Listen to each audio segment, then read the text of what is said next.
This is Life, Liberty, Happiness with Brian Schley and Trent Warner. Streaming live each week on Media Squatch Plus and available on demand in the app or wherever you get your podcasts. Real talk, real freedom.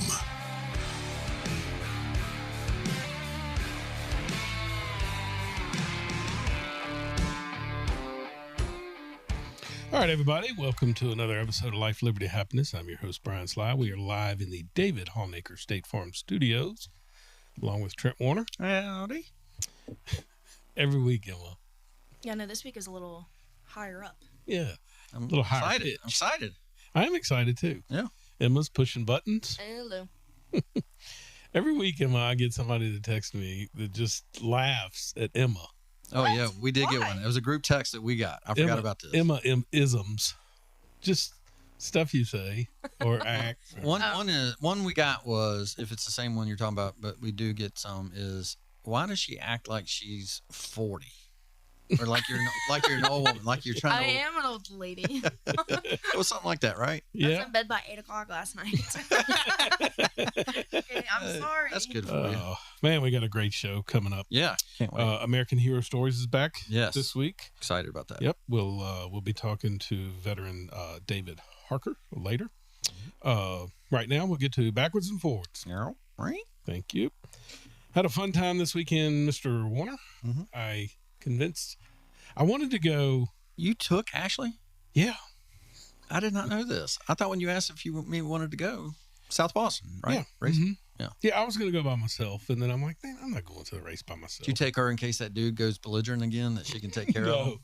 No, actually, she called and she said, "Are you still wanting to go to the races?" Because I told you before I wanted to go to Caesars, for an hour or so, and then slip on over to the race. And then I was like, I'm not gambling. So, she called me and she said, "Are you still wanting to go to the race?" I said, "Sure." So we Did decided. you take your camper? No, Did you take Reagan? Nope. So just two of you went just me and and came back that night? Mm-hmm. That's a long night, isn't it? No, it was nice, man. What time did you get home? 10 o'clock. Oh, that ain't maybe, bad. no, I'm sorry. We left the track at 10. Yeah. So probably around midnight. Yeah. But we did something different. You need a wide angle lens. So you know how I am about sitting amongst the common folks. I was worried about not being able to get a skybox seat. Yeah. Because it wasn't available online, and I'm like, oh no. So we get to the track, and I asked the lady, and she's like, "Yeah, Suite 2's available." And I was like, "All right, we'll try that." So I thought it'd be neat to try a different suite, right? Yeah. Because when you go online, the only option you get is one. I didn't know that the others were even an option. Huh. So we got Suite 2, and it was nice. It's in the dead, like straight up from the start-finish line. I mean, can you see Suite 1? Remember, you could look through the windows. So it's right next door? Yes. Okay. So the media is in between you. Oh, okay. Gotcha. Which we need to get media passes and cover it. Any hotties? My wife went. So, yes. Besides Ashley. No, listen, that brings me to my next point. It is great to have a wife that either one or two things. She either enjoys the same things I do or she sacrifices to do the things that I like. And I don't know which is which with her because she will never tell me. Because even if she liked racing, she'd never give me the satisfaction of knowing she likes it. Huh. But she invited herself to go. Well, that was nice of her. Yeah. And it was... How was the race? I loved it. I thought it was phenomenal. How'd our guy do? He qualified bad, so here's what kind of started it. I picked up my truck Saturday morning. Oh. Which was great. I saw it out in the parking lot. Didn't even add 2 and 2. Yes. After 2 months without my truck, I finally got it back. Yeah. Don't get me started on Chevrolet. But anyway, I was so excited about that, and I get a phone call from the owner of the car. And he says, "Hey, I'm just checking to see if you were coming tonight." And I was like, "No, I just got my truck back." And I just thought it was so neat that he called me and just check on things and, make sure. But you did go. Did you tell him you were going? Yeah. Okay. And so he had said, "Man, I really do think we got a good car tonight. He said, we came down and practiced last night, and we were within a tenth of the lead. Huh. And he said we were second on the practice board. I don't know what happened in qualifying, but he ended up 10th. And then he drove up, and then I think he finished 6th or 7th. Okay. So it wasn't a horrible night by no stretch. What's his name? Corey Dunn. Corey Dunn. Yeah. Well, did Bob Davis, was he there? Oh, that was the fun part. Ah. So he passed Bob, and as he's passing Bob, he gets into him a little bit. Shoves Bob up the track, and then a caution comes out from something else behind them. So I was like, oh no, Aqua Bob is not going to be happy about this. And so sure enough, man, it looked like he just ran it down in turn 1 as soon as they went back. And when he did, I don't know if Corey got on the brakes just to let him go by. No, prepare, because he was going to run in the back of him. Oh, okay. And I think Corey must have hit the brakes because Bob hit, but then turned left and hit the wall, tore his car to pieces. And it just put a little dent in the back of Corey's. So good for Corey. But anyway, it wasn't a lot of wrecks. So Ashley was like, it was all right. And I'm like, man, the racing was incredible. Yeah, it was fun. They had a 14-year-old win. Oh, so he did?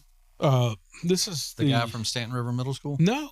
What? This is a new kid one? from New York. No way. Yes. Wow. Phenomenal. And I mean, unbelievable. He's a Krantz Jr.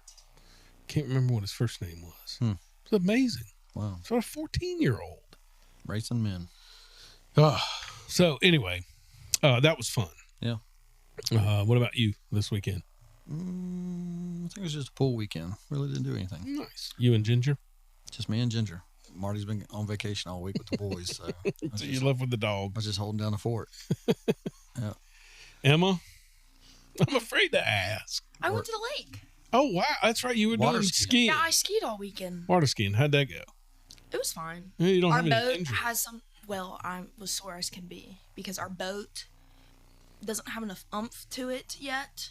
I don't know. There has to be something wrong, so it won't get on top of the water fast. Well, when you water ski, you need to pop right on top of that water. If not, you're staying in your ball for 100 yards. So that's what I had to do. That's what I had to do. Did you say standing in your ball? Sitting on your ball with your skis together. I don't know anything about it. Oh my but goodness. I'm assuming what you mean is your plane, your boat, trying to get your boat on plane. And Yes. It just wouldn't. Yes. So Dad's standing on top of the boat jumping, trying to get the nose down. Okay, as I'm doing as I'm dying back there. But eventually I popped up. Why don't you just start off a dock? Just. My grandfather did that. He would not get wet when he skied. He would start on dock, and he would go around the lake, and he would come back and land right on shore. Wow. So he would never get wet. So. That's awesome. Good All time. right. This weekend, what do you got, Trent? Nothing playing. I'm heading tomorrow morning, picking up Pat, my mom. Yeah. And we're heading to North Myrtle Beach. Oh, it's been a long She hadn't been, Mom goes 6 or 7 times during the summer. She hadn't been all year. Huh.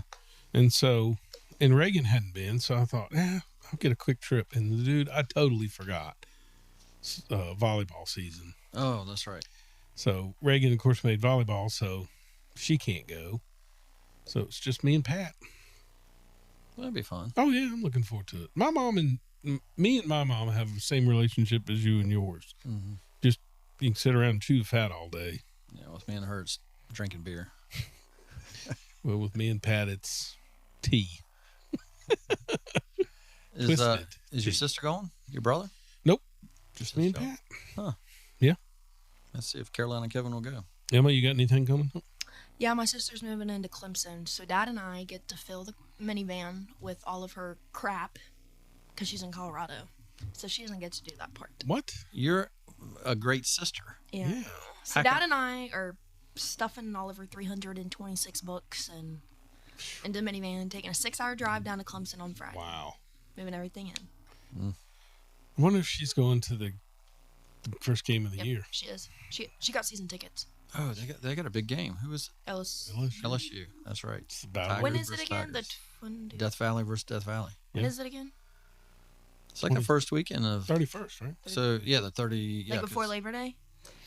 Speaking of which, 30th. programming note. Yes. I've got to ask you. We've got Aaron Stam coming to do the preseason special. Yep. So he's going to do the college football special, Mhm. but it's going to be the third hour next week. So are we doing a 3-hour show? Not next week. The week after. I'm taking off that morning. No. So Prior. August 20th, he's coming in for the third hour, and we're playing it on the 27th. That's right. Yes. No, but I'm You just put up saying, a hell of an argument. The 27th is when we're interviewing Judge Krantz. That's right. So what I was asking is, are we going to play the third hour live No. as a show, or are we going to do? No. I mean, can I finish that question? Or So how are we going to interview Judge Krantz and do Aaron Stam in the same 27th? we're going to do the show and interview just like we're doing today. Right. And then the college football preview will be released on its own, right? Oh, so it's Yeah. not going to be part of the show. I don't think so. I think we'll Okay. just release Oh, it as our long show. Life, Liberty, Happiness college football preview with Okay. Aaron Stam. Sounds good. I've already done the promos and everything. Yeah. I just did it. She cut it quick. Good bumper. I actually think you used to have one. I think Woody went crazy and deleted everything on here, though. So, Anyway, Yeah. moving on. This Sure. day in history. This day in history. 1961, Trent. Yeah. I was kind of shocked at that date. The Berlin Divide was created. Hmm. So that's when East and West Germany, they literally brought in troops to put up razor wire. I would have thought it'd been long before that. I would have thought so too. Huh. 1961. You sure you looked that up right? Yes. And the wall wasn't built till after that. That sounds absurd. Yes. Wouldn't it have been right after the war? So, no. So, the line of East and West was after the war, Yeah. but they had issues with people defecting so much Oh. that they put up the razor wire in 61. Shouldn't that be an example of why you don't want communism? Yeah, you would think. People weren't leaving them one side going to the other side. They were going from the one side always to the other side. Correct. They Right. were going from east to west. East to west, right. Communism trying to leave Yeah. to capitalism or independence. So, yeah. I'll have to check to see when the actual wall was built, Yeah. but it was definitely after that. So, And some the history I got tomorrow is actually tomorrow, Mhm. but it's in the chain of events of our last 3 now, this day in history. Oh. So 2 times ago, you talked to us about the USS Independence or the USS Indianapolis getting sunk. Yep. But that's after it carried the nuclear weapon or the bomb, the atom bomb components. Yeah. Took them to Hawaii. On the way out is when it got shot down or torpedoed, right? Not shot down, but sunk. Yeah. Okay. That if they had done it on the way in, the material would not have been there. And Correct. then last week you got mad at me because I said, well, I looked up and it was just 7 days later is when the bomb actually hit. And so Correct. that was last week's. Yep. Well, tomorrow in 1945 is when Japan said, we're done. So Oh. each of those sequences 3 times in a row has been this day in history. 1945, Japan accepted the terms of the unconditional surrender. Man, growing up in those days, could you imagine? Yeah. The 20s, 30s, 40s, 50s, 60s in that range growing up then? Did you get to watch Unbroken? The movie? No. It was last week's drama. You got to watch that. It's really good. Unbroken. World War II. Unbroken. Mm-hmm. All right. Yep. All right. Moving on to American history stories. The American dream is built on freedom, and that freedom comes at a cost. American Heroes Stories, presented by Life, Liberty, Happiness, is a new series honoring the men and women who've sacrificed to protect that dream. We're proud to play a small part in preserving their stories for future generations. Life, Liberty, Happiness, a Media Squatch podcast presents American Heroes Stories. All right, folks. Welcome to the program, U.S. Army and Vietnam veteran David Harker.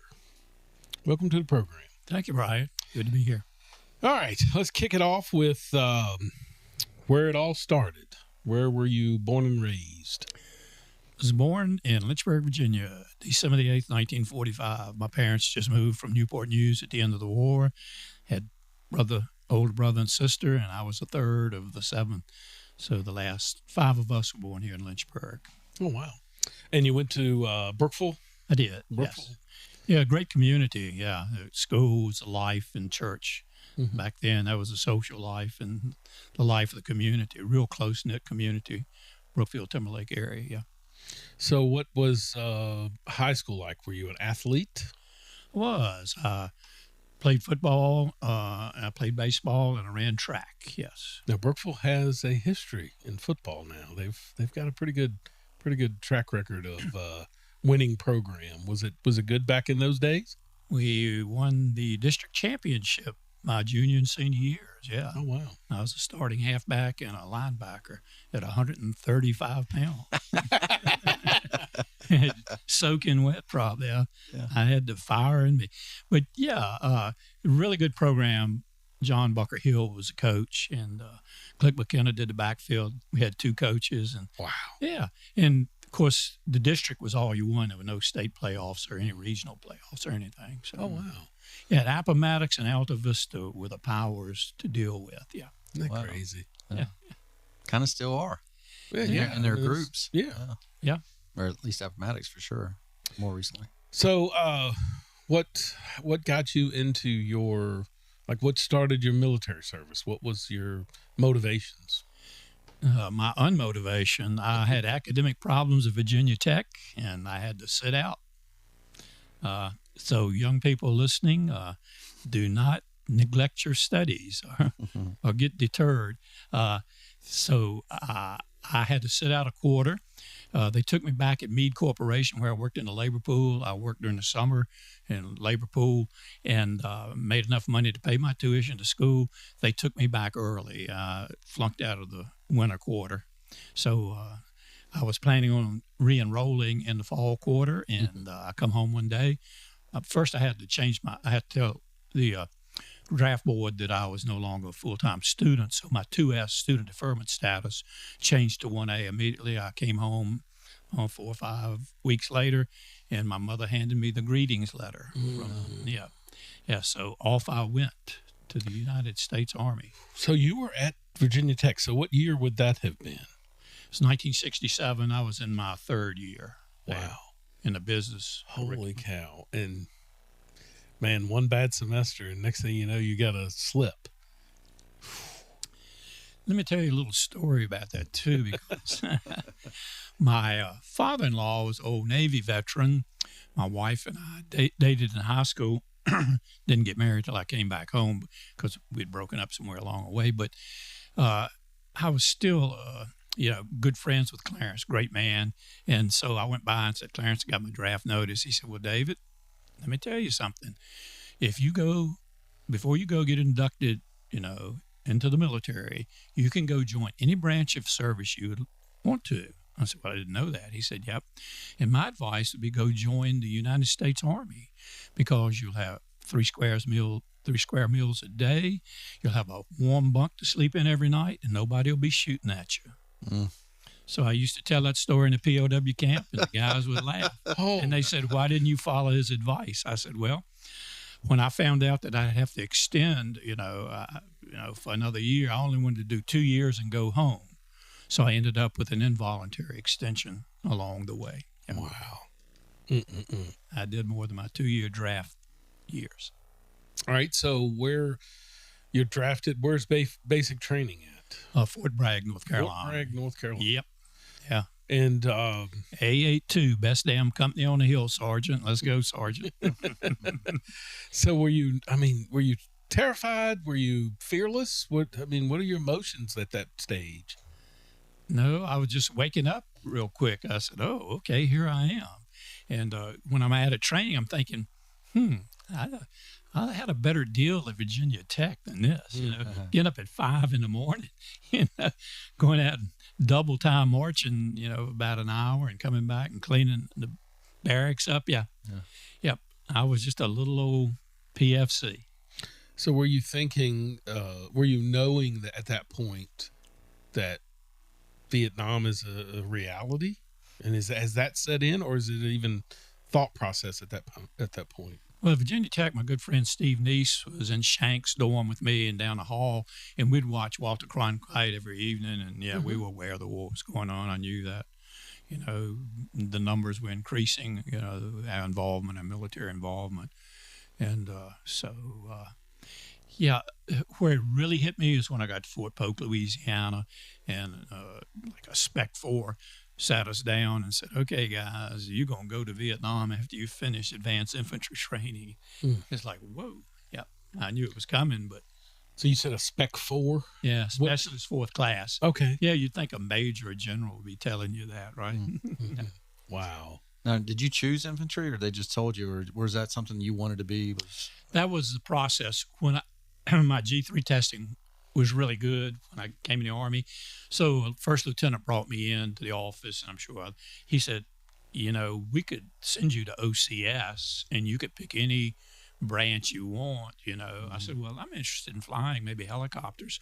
And again, the idea of, he told me, well, you'd have to extend, at least give us 3 years to, go to helicopter school and then, go off to Vietnam. But I said, well, I'll just do my 2. So I deferred for infantry. Holy cow. So, all right. So you're down in Louisiana. Oh, yeah. It's hot. Tigerland. Yes. It's miserably hot down there. How long are you there for? 9 weeks. 9 weeks. Yep. So what's after 9 weeks? Home for 30 days and then shipping to Vietnam. When I left Polk, I had orders. I had orders originally for the 9th Infantry Division. Do you remember, how you got back home? I mean, where did you, we had a guest on earlier, said he hitchhiked, it wasn't exactly, did you have transportation to be able to get back home for 30 days? Oh, yeah. The military gives you flight pay. Flew back from New Orleans back to Richmond, Virginia. Okay. And a friend of mine, Jerry Goff, that went to school with me, he and I were on the buddy system. We ended up drafted together. Oh, wow. We ended up in basic and advanced infantry training. We ended up in the same infantry company in Vietnam. But his parents picked us up and drove us back from Richmond. Okay. Yeah, no. All right. So let's see. So your next plane ride, I guess, is overseas at that point? It is about 19 hours. Yeah. What type of plane are you in? We're in a, wow. Tell me. It was commercial. We flew commercial airlines. I got you. We flew commercial airliners. Had stewards say, "Here we are, in our dress uniforms. We've got orders, and we've got Air Force, Army, and all on the same flight." We landed at Benoit, and we then go out to our respective military units. I went to 90th replacement there at Benoit. But anyway, so we flew. I'm trying to think of the air base there. Well, first I flew from D.C., from Reagan Airport or Kennedy Airport out to San Francisco. Again, the military paid for that. But then we got on the commercial airliners there. I was in a holding area there for about 6 days or so, and then they would load us up by groups. And so flew to Hawaii. That's a route we took. That was a northern route they took, but I flew the middle route, and then from there to Guam. So we're flying into nighttime the whole time. Okay. And we've got movies up on the screen and all. And it's interesting when we flew into Hawaii, they let us get off the plane while they refueled, go into the airport.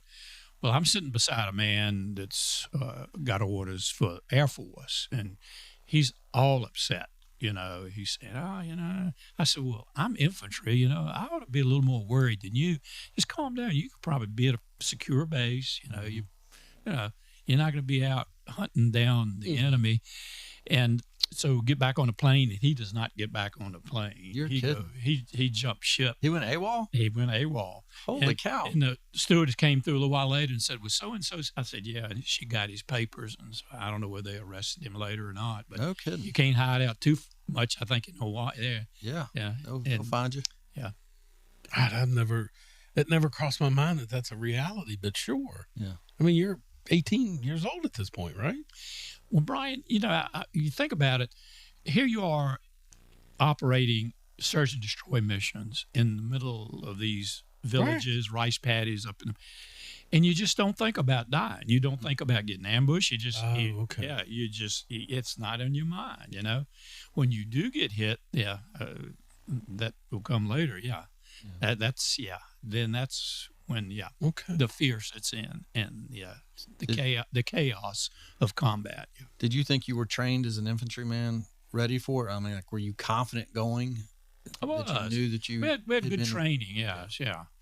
Yeah, and fire and movement was one of the strategies I used. A group of men moving up under base of fire from other, and just It's a different type of warfare. I mean, Vietnam changed things a little bit in the type of warfare, and so I guess the war had been going on a couple years. So you had some people that knew, I guess, the best way to fight. Trent, I've read We Were Soldiers Once and Young, and that group of the first CAF, those guys had their hierarchy, their officers and NCOs had seen combat in Korea. Yeah. And you talk about they went over as a unit. And as time went on, some of those men rotated out. So they lost that. But that at the Idrang, they held the day. And a lot of it is due to those guys. We were wet behind the ears in my unit. We didn't have seasoned leaders. But anyway, Everything was still new. Sort of new for you. Right. Yeah. And guerrilla warfare, it doesn't translate into conventional war like we had been in Europe, or even, Japanese had lines and you moved them and you assaulted them. We probably lost more people than we did in the European theater, but still though, yeah. Yeah. All right. So, your first, couple of nights there, what's that like? I'm assuming you've landed. Now you're in an area. When do you start realizing, all right, this is what we're going to be doing here? Yeah. Well, it's hurry up and wait in the military. I'm there at this replacement barracks type. The latrines were interesting. Welcome to pulling out drums, out and burning them. Yeah. So there was just kind of boredom. Did have Thanksgiving. They had a really good Thanksgiving meal. I still have the program from that. Wow. No kidding. Yeah, we did. So when I get orders and fly out to Chulai, my orders changed from the 9th Infantry Division to the 196th Light Infantry Division. And so we flew up to Chulai, up north, near Da Nang, about 50 miles south of Da Nang, up in that area, in the Quai Son area. And so that's where I got with my unit. But I was still in brigade headquarters company area. And so it was a secure area down by the beach. Roger Staubach was down on the beach with a Navy group. And they said he'd throw the football. I never saw Roger, but he was down there with with the Navy. They had an air base there, and I don't know what his duties was, but he'd be throwing the football. And then they trained us. We had a little in-country training, and then when I flew out to my company, that's when here we are. Welcome to Fire Base Central and up on a hillside. 500, 600 meters up in the air. Artillery guns in the middle of this fire base that they have. Infantry has perimeter around to keep the enemy from getting to our guns. And so the battalion that I was in was on this fire base, and one company pulled security while the other 3 companies were out doing search and destroy, and then they would rotate around. So I'd only been there about 3 or 4 days, and we got relieved, and we walked off the fire base into the no man's land, into the enemy territory off of fire base. And my first night, we were just moving very slowly at dusk under cover of darkness, got down the mountainside, and we just set up just right in the middle of a rice paddy. And I woke up with a leech on my lip had swollen up from getting blood. Flipped it off, and off we went next day. We worked the whole month of December out in the area, Quezon, Queson, not Quezon, but and Marines were in that area too. We were probably about 15 miles southwest of Da Nang, in an area that the 101st Airborne had been in that area, because I saw the Screaming Eagle magazines in the huts we'd go in, and so we'd go from village to village. You know, I don't know what our orders was. I was just a PFC, but you know, we had a certain area to move to and a certain territory to cover. And that whole month of December, every 4 days we get resupplied with sea rations. And if we didn't get socked in, and one time we got socked in, so we didn't get food for 7 days. So we extended. We started getting begging rice from the peasant people there and cooking it up. But so that's how we operate. No showers, no nothing. Just moving every day, sleeping, setting up positions at night, and Is the group of you just a fire team of 4, or is it a squad? No, this was a whole company. And my company was undersized. 200 men usually makes up a line company. I did a count one time, about 90 people in my company. Okay. So each platoon was really, short of men. Yeah. And each platoon would go out? I mean, or is it the... No, we moved just a whole body of people. Company. Yeah. Was your buddy Golf? Was he still with you at this point? He was in a different squad. Yeah, Jerry was with us. Wow. He was a machine gunner. He had the big old machine gun. I had a little light M16, and he had an ammo barrel with him. The machine gunners did. And what are you looking for actually when you're doing? Is it just the enemy that has guns? We're just looking, make contact, see if we can, surprise them. But you don't surprise them. They're tracking you, and they know where you are, and I'll find out later. Yeah. Oh, wow.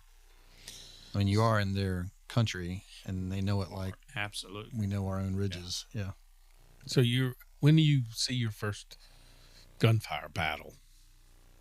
January the 8th, 1968, the day I was captured. No kidding. We did not have contact with the enemy that whole month. We were out. And the end of January, they did a helilift. They took us by helicopter out of this hinterlands west of Tam Key, the provincial capital, over to the beach east of where we were, about 20-minute flight, 30-minute flight. And we did a combat assault there and did round up some Viet Cong people, but didn't have any engagement with them. And then they put us on a deuce and half and took us back to brigade headquarters the 31st of December. And we were supposed to have what they call in-country R&R. We came into brigade headquarters. We dropped our gear, our weapons, there was perimeter around us, so we were safe. And we got hot showers. We had a day area. And about the third day we were there, we were supposed to be there 6 days or so. We got called back out. And we had Chinooks that took us back out. They carry about 30 combat-loaded guys as opposed to Hueys, and dropped us in the Hepduck area. There's a different area of operation for another brigade of another battalion of ours. And the company had been wiped out a few days before. We walked back up on fire base, and when we got up there that night, Company C of 2nd of the 1st got hit. And it was like the 4th of July. You could see the rounds, green rounds, the enemy rounds, and the helicopter was trying to run support, and we ended up joining them as POWs.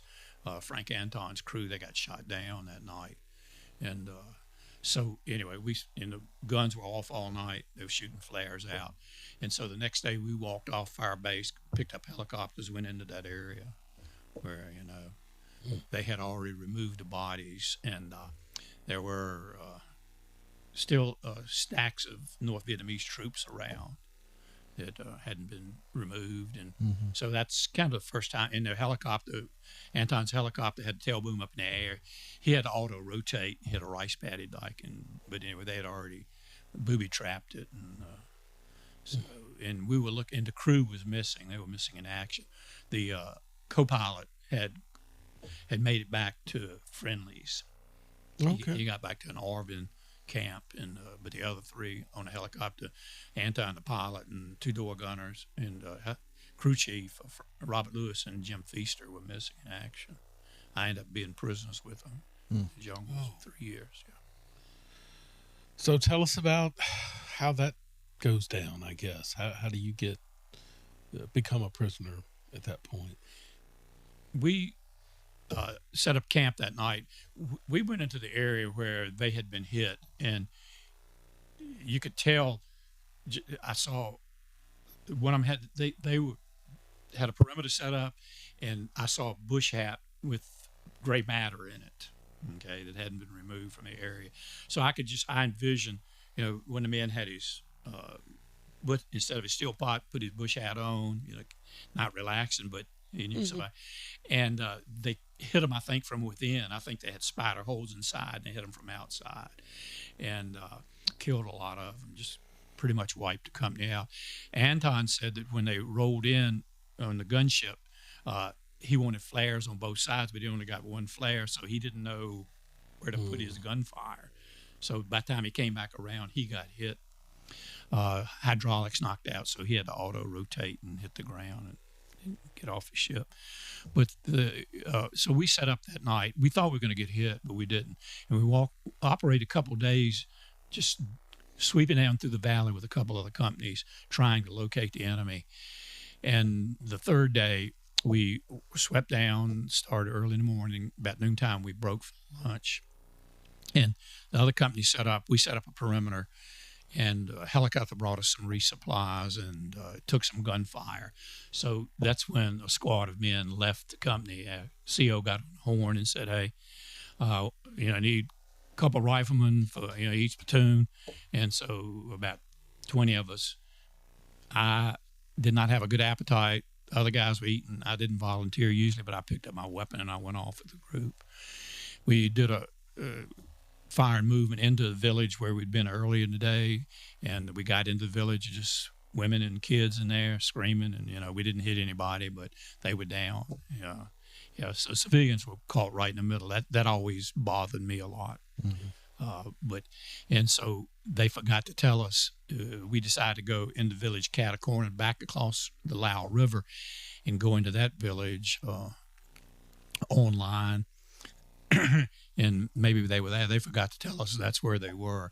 So by that time, Captain Roland Belcher, my commanding officer, had joined us with his RTO, with the Forward Observer and his RTO.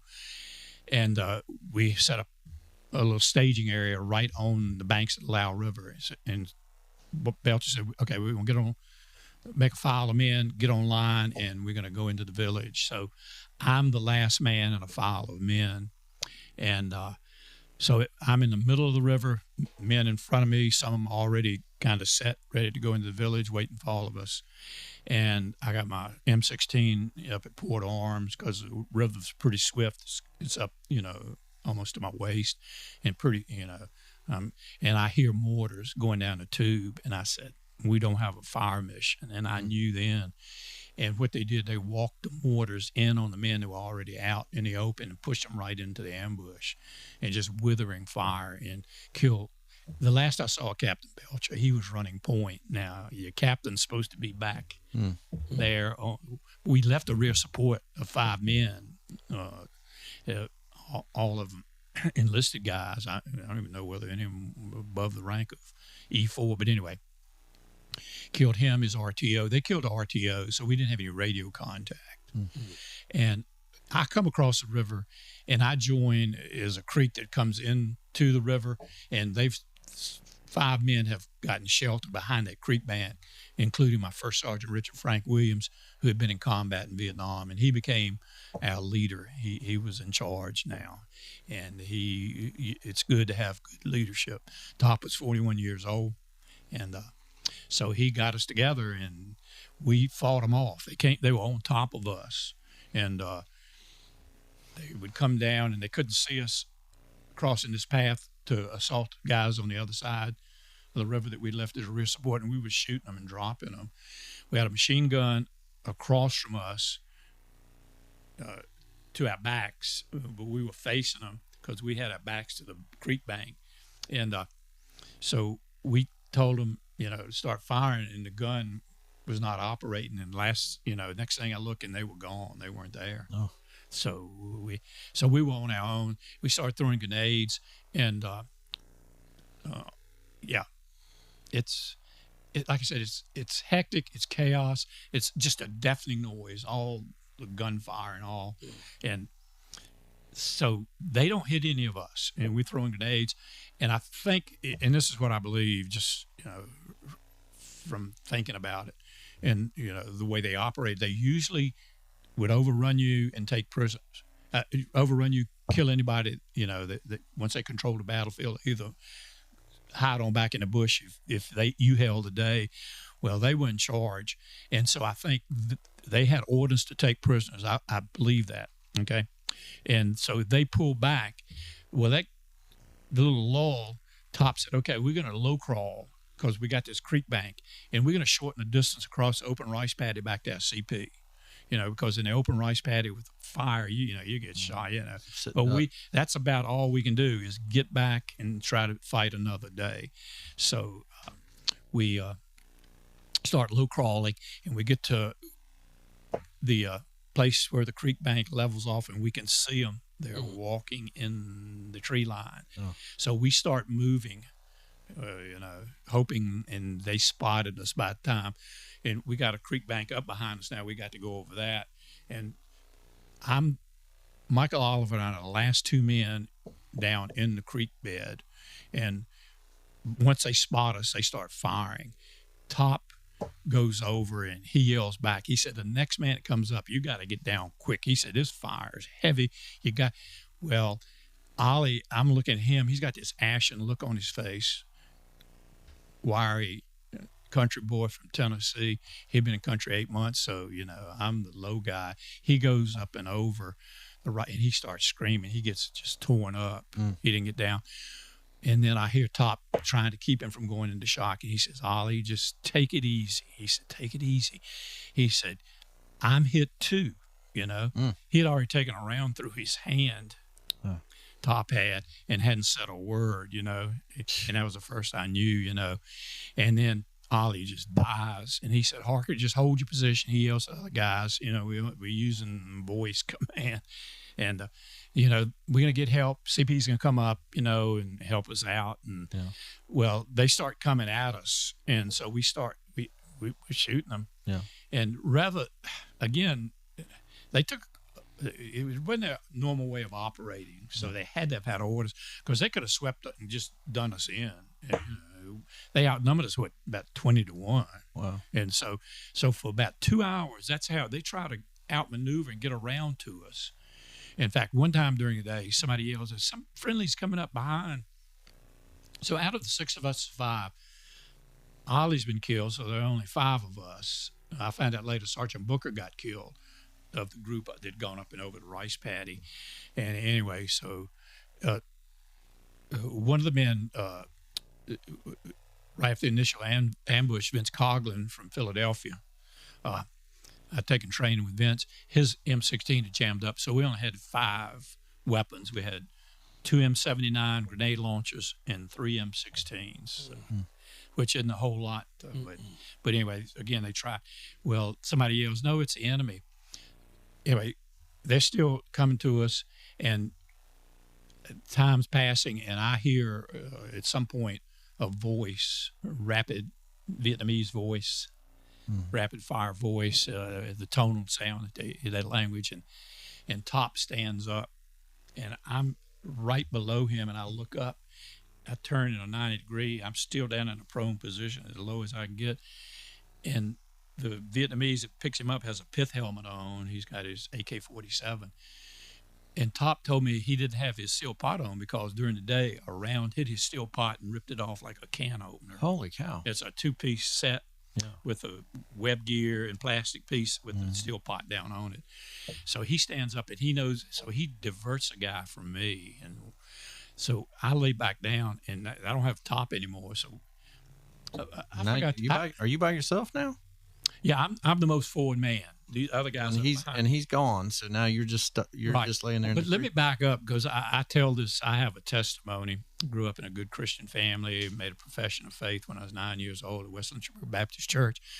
So when we get to that point where we're pinned down again, I'm lying there and they're coming at us, and I said, "It's no way this 22-year-old. I'm not going to live for the rest of the day. It's no way I'm going to make it through this." Wow. I know that in my mind, and God gave me to live as Christ, to die as gain. Came through my mind, and so I said, I believe, in the resurrection, and I just hope the bullet hits me and I'm gone quick. Yeah. So that calmed me down. Just that verse that kept going, to live as Christ, to die as gain. That kept going through my head.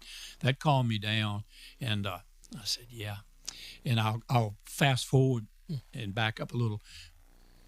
My father joined the Gideons because a friend asked him to, with a thought. Here's what he told me, which was a long stretch, that if one of my captors would get one of those little Bibles and read it and have salvation, I would get better treatment. Well, guess what? My dad didn't know, but we've been there about 11 months, and the interpreter, Mr. Home, brought in a Gideon Testament that had been on one of the men that was captured, James Alexander Daly from Brooklyn, New York. The Gideons gave him there at the induction center in Brooklyn, and he had it on him when he was captured. And they kept that person, and they brought it in, and Mr. Holmes said, this little book, Camp had talked, personnel hierarchy had talked about, well, this little book has something to do with this holiday that's coming up. It's 1st of December. And said, okay, you can choose some words out of this, and we'll prove them or not, whether you can say them, And so the first thing when I grabbed that book, I'm looking, to live as Christ, to die as gain. Philippians 1:21. Okay. Now, I learned memory verses in church, but anyway. So they forgot to take the little Gideon Testament back, so we secreted it away in the thatched roof. Yeah, and I would, read it. Yeah, great source of comfort and help. My faith, was my strength and helped me. Yeah, God becomes real in a situation like that. Yeah, yeah. Wow. But anyway, so but back up. Top step is I'm laying back down, or getting off my elbows and down. I'm thinking the creek takes me back into the Lau River. Dark's coming here soon. And as I look, there's an infantryman right on top of me, a Vietnamese. He's got his AK. And so I plant my M16 in the ground and I stand up. When I stand up, from me to where she's sitting, 2 North Vietnamese troops were bent over.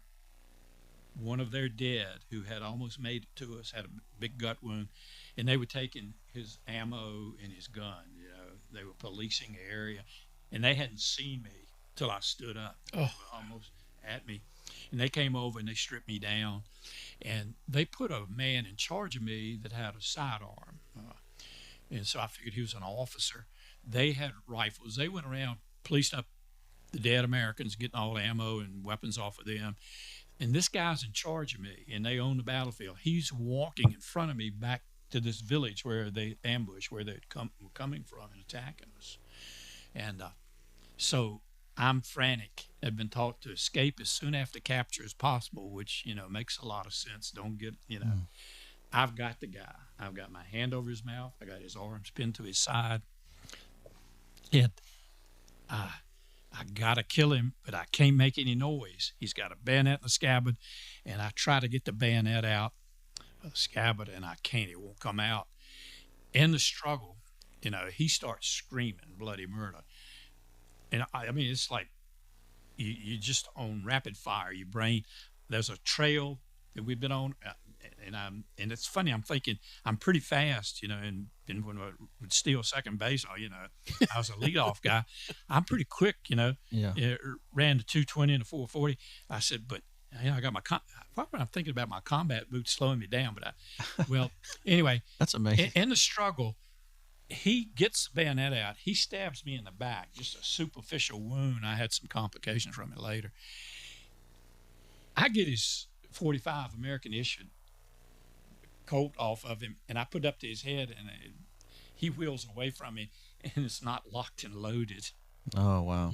So I look up, and it looked like a whole North Vietnamese army standing around with their weapons. So, and I got punished for that. We walked at night, and they duck winged me, and they tied my arms. My arms swelled up to about 3 times it, and I had no feeling in them. And the more I tried to get loose, the tighter they got. I probably never been in excruciating pain like that. But anyway, so they took us back and to the village, and about that time, American artillery started coming in right in the village. Oh yeah, you're with and the, I'm thinking they put me down in a hole, and I thought, I'm gonna die from my own artillery. You know, I'm gonna get killed by it. But it subsided, and then they started walking me down this trail. They took my combat boots off of me, so I wouldn't try to get away again. And as I'm walking, I'm in this mindset that they don't take prisoners. That's how we were trained. Yeah. They're gonna kill me. They're gonna kill me, and I'm smelling dead bodies. And I think they got a common grave, but anyway, they take me to an old French house that's out. I guess a French plantation out there, stucco roof and all. You know, most of it just poor peasant villages, straw roof, and But this was a plantation home. They had the headquarters set up. They would come in and go in. They had commo wire strung out, and there's Top, and there's Francis Eugene Cannon, and there's Jim Strickland. Strickland had been captured. He was with the group that most were killed.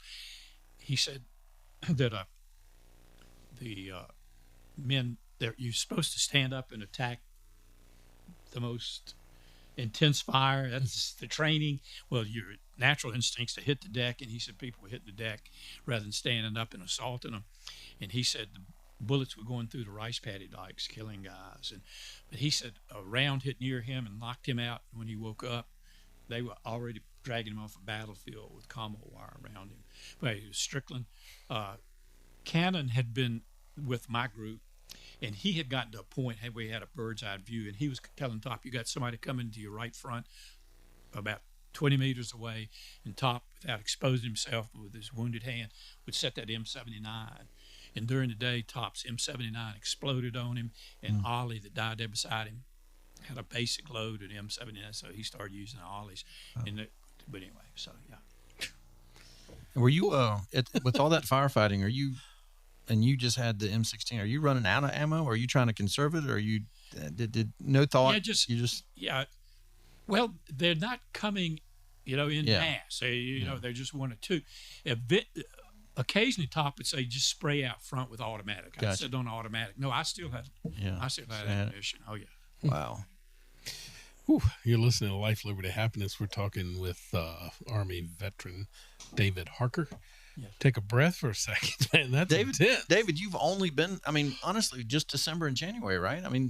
6 weeks. Did you just tell yourself, well, I just got here. And I just got there. And it was like, oh, man, you're just trying to learn how to fight, and you're captured. Holy cow. Yeah. What do you, are you guys? Trent, it's interesting. In that 6 weeks, it's funny how you build up that esprit, that camaraderie, that closeness to other guys that are, and I can name, my commanding officer, Roland Belcher, 27 years old, up on Firebase. I got to talk to him just briefly one time, and just, great guy. He dies there, believing in democracy and freedom. He just, he left the family and all. And my platoon leader, Frank Sieverts, he died out there near Belcher, and he was from out in New Jersey. He was a horse guy, Albemarle County, Those guys that died, they just have a lasting impression. Not modeling, just I remember them, because you have to move on. You can't sit there and cry. I don't want to sound ignorant either. In your training, are you guys trained on what to do as prisoners, how to be a prisoner, or is this still so new to you that you guys have to learn on the fly? We had an 8-day course, Trent. No kidding. Yeah. And it mainly consisted of, they gave us some raw chicken and some rice or something, and we were supposed to cook that. We had instructions on, if you captured, in the bleachers, But then that night they gave us, that evening, they gave us this food. We were supposed to cook it, and then we're supposed to go trails into the forest there at Fort Polk, and there are people posing at Viet Cong, and they grabbed some of the guys. Vince Coughlin, whose weapon jammed up, he played dead. He survived. He pulled bodies over him. He was one of our 6 that made it back, besides me. Top and Cannon died in captivity. But he said, David, I'll tell you the story. When I get back to the hospital there in Pennsylvania, where, doing my recuperation and going through debriefing and all, Valley Forge Army Hospital. I come back to the ward one day after undergoing examinations and tests and all, and there's Vince Coughlin. I did not know what happened to Vince for 5 years and 2 months, and there it's like a ghost. He said, David, he said, I pulled the bodies over me, and he said, when they pulled the bodies off, all they wanted was my Seiko watch. He said, they almost broke my wrist. They didn't check my pulse, anything. So he lay there dead, and they moved on out, and he got picked up a day or so later when the Army came in and secured the area. Yeah, and he fought some more. Yeah, he was a firefighter with the Philadelphia Police Department. Wow. With the fire department. He died back some years ago. Wow. But anyway, so, yeah. So now you're captured, and where do they put you? Or now that you're in there, we walked about 10 days. Back to the plantation. Yeah. They're coming and going. They take us off one at a time as interrogate us. And again, they're going to kill me. I'm not going to live. And they start to interrogate me. And the guy speaks very poor English. What is your unit? Anyway. And I'm saying, David Harker, US 52939, name, rank, service number, and date of birth. Okay, I give him that. And he ain't buying that. And he makes it pretty clear that they got the power of life and death. Well, you're supposed to stand your ground. Well, when you have a weapon, maybe, but, here you are, you're on your own. It's just like, okay. I know it's rough. And, yeah, it was rough. And at one point, I got wise. I said, a unit like a unit on a stove? Well, they didn't know what a stove was. Or, that's the only thing I could come up with.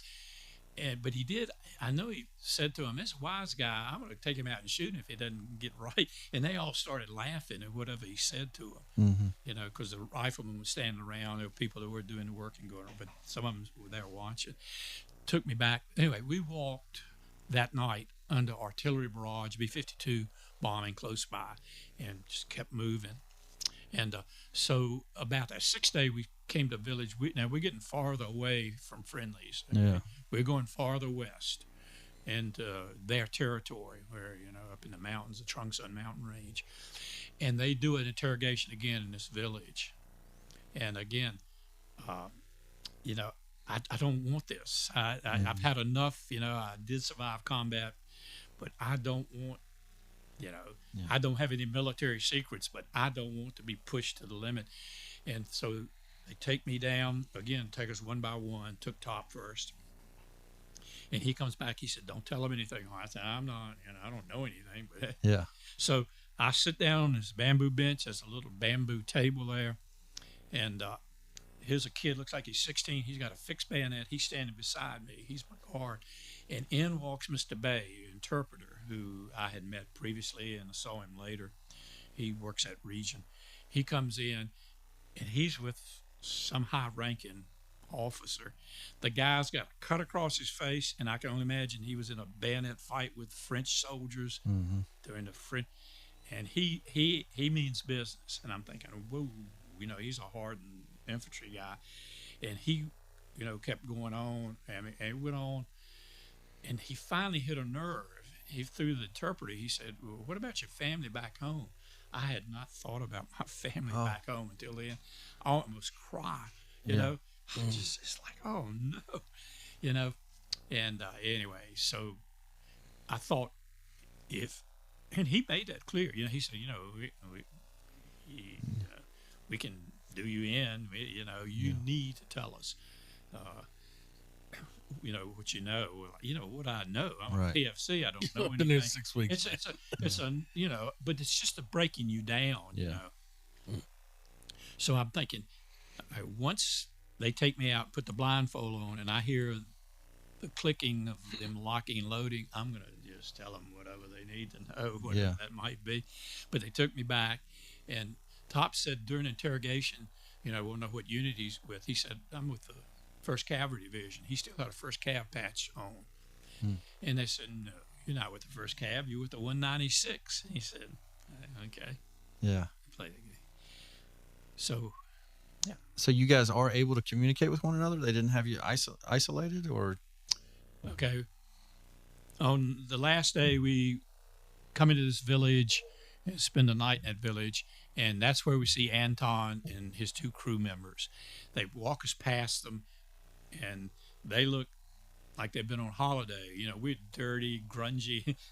We're thinking they've already taken sides with the enemy. I mean, your mind just Yes. Oh, I can imagine. Yeah, it doesn't go right. And so the next day, we're on the trail together, and we realize, we were the crew chief. We're not collaborating with them. We walk into a POW camp, and the sun doesn't shine. It's like triple canopy when we finally get there. We go up some rough mountain trails, little footpaths, and they have even made steps, so that people can get around, because they don't have helicopters. They get around on foot. And so we end up in that camp. And the first person I meet is Dr. Hal Kushner, the only physician captured during the war. He was with the 1st Cavalry Division. He was a flight surgeon with them. Hal finished high school at GW Danville, went to UNC, got his master's there in biology, and went to Medical College of Virginia. And he was interning at Tripler, where he was born, Army Hospital, and he saw the wounded coming in, so he volunteered. And when they got there, one of the medics said, Doc, we hope we ain't got to name this clinic after you like we did the guy before you. But anyway, they were on a night flight, ran into the side of a mountain, and he was the only one to survive. He thought they were east of Highway 1, they were west. But anyway, Viet Cong got him and brought him to the camp. Yeah, the helicopter fired off, rounds burned up, and he got a couple of rounds in him. But anyway, he got taken. He was asked by their personnel to go work in one of their field hospitals, and he's a smart guy, well-read, brilliant guy. He thought it was against the Geneva Convention. He found that later. He could have gone, and done that. And but he stayed with us. Couldn't practice medicine. We couldn't call him captain or they go crazy. Of course, they weren't in the compound with us, but in their presence. And just his knowledge was a big help to us. Yeah. We buried 9 men in the POW camps that I was in. Yeah. How many of you were there while you were there? Again, I think that from that period, Kushner was picked up in January. I mean, in December 14th. But, as a fluke, they got him. But they had captured a Marine and Army guy, Augusto Ortiz, in like July of that year. Bob Sherman had come into their hands. So from like 67, the middle of 67, and up to the Tet. And I think that's when they decided they needed prisoners. And in the South, they had a lot of pilots who were shot down. They were getting them. Of the 670 or whatever repatriated Americans, only about 100, 110 of us were captured in the South. So our numbers were small because, again, that tactics up to that point, they didn't take people, but they took us. So, but anyway, Top, he was a big help, Dr. Kushner was. But that camp started growing with us. Well, there were 7 of us that came into the camp. And then later, 2 Marines, Joe Zataki and Denny Hammond, came into the camp. They were with the CAG, Civilian Action Group, a pacification group. And the PFs with them fled, and they fought with Vietnamese on their own. And both of them died in captivity. They didn't make it through. Fred Burns came to us. He was a Marine PFC out of Brentwood, Long Island, a good Catholic, Could have gone to Notre Dame. He was a bright kid. He wanted to serve his country. And Fred didn't make it through. He died. He was 18 when he was captured, 19 when we buried him in January of '69. Yeah. These deaths you're talking about, are these torture? Are they malnutrition? No, are they no. just wounded from? Our living conditions were horrendous. Yeah. We did have a bamboo bed we slept on with a thatched roof. We did all the work except the building. We carried the materials and all, but captors built the huts. We moved camp about 4 different times around different locations. And we got a little bit of rice, okay? We had malaria. All of us had malaria. It would kick you in the butt. And they did. The only medicine they had was quinine. Large doses of quinine would eventually take care of it. We had the nausea, the chills, high fever, delirious. It would last you probably about 15 to 30 days to even take it a quinine. Oh, yeah. It was a killer. But anyway, so the camp grew, I used to know, to probably about 25 men. The original 3 members of that camp were Captain Eisenbrown, captured in June of 1965, Bobby Garwood, the traitor, that we later testified against down at Camp Lejeune, and then Russ Grissett, First Force Recon Marine. And, well, I mean, you talk about some great Russ was your Marine, scuba qualified, paramarine, and recon. And his recon group got in a beehive of North Vietnamese, and they didn't get extracted. Some of them got extracted. Some of them got killed, and he got captured. But he joined Eisenbrown and Garwood about 8 or 9 months into that captivity. And by the time we came along, Garwood had crossed over, was living with the enemy, was out of camp when I got there. Eisenbrown had died, and Russ, was there. He is a force to be reckoned with. But anyway, so we buried Russ in November of that year. Yeah. But just, again, a little rice. Moat yards around. We lived around the mountain people. There are villages of them around. And you think the poor people in the hinterlands, the backwoods of Vietnam that are working the rice paddies or backwoods, they live in the Stone Age. You get up in the mountains, the moat yards, even more primitive, loincloths, spears, women are bare breasts, the kids naked, have distended bellies, they can barely survive. Wow. They were like the home guard. Anyway, they cultivated fields of manioc. In third world countries, South America, Asia, Africa, the cassava root is a staple of poor peasant people. And so our camp personnel would barter with them, and we would go to these moat yard villages, 5-6 miles of little footpaths, pull the roots up and bring them back in baskets of 60, 70 pounds. Those of us who were able, were healthy enough. And that made up the bulk of that diet. And then they had a rotten fish sauce called nuc mon, and that provided a little protein for us. So we would just, So you had to do labor. You were doing labor, and then just for ourselves, to survive. Just to survive. Yeah. And we did have a political cadre, Mr. Ho An Ho, who spoke the King's English. In fact, he had some French blood in him, I'm sure, because he was about 6'1" or 2, and he was a party person. He was a political cadre, and he gave us the political course, And at the end, we had to sign political statements, or else, And so anyway, Mr. Ho was there. Not to touch a tough subject, but you mentioned a traitor, and I just wonder, in that environment you're in, and you can discuss or not, it's all up to you what you want to talk about, but what makes a person a traitor, and why would you not choose to do that, or why would someone choose to do that? Is it just to survive? I just wonder how that works in that environment. Yeah. I wasn't there when Bobby crossed over, when he decided to go live with them, learn the language. And in fact, I've seen some declassified information, or Kushner got it, and I've seen it, that the Politburo questioned why you would give some status to the American POW who's claiming to be, with you. We've got guys up here that not proven themselves that aren't, had the status, and they gave him some title, win the Patriot or something. But he was an opportunist. He's a liar. I never knew the man to tell the truth about his capture.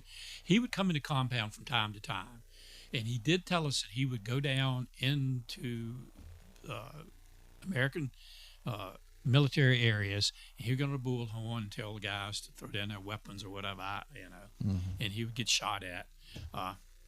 So I don't know what his role exactly was, except he lived with them, and whenever he came in the compound, anything we said, would come back, In fact, Grissett and Eisenbrown, Grissett told his story because Eisenbrown was dead, that Bobby was living with them. He came in the compound, and they said, Bobby, we're going to escape tonight. You want to go with us? Oh.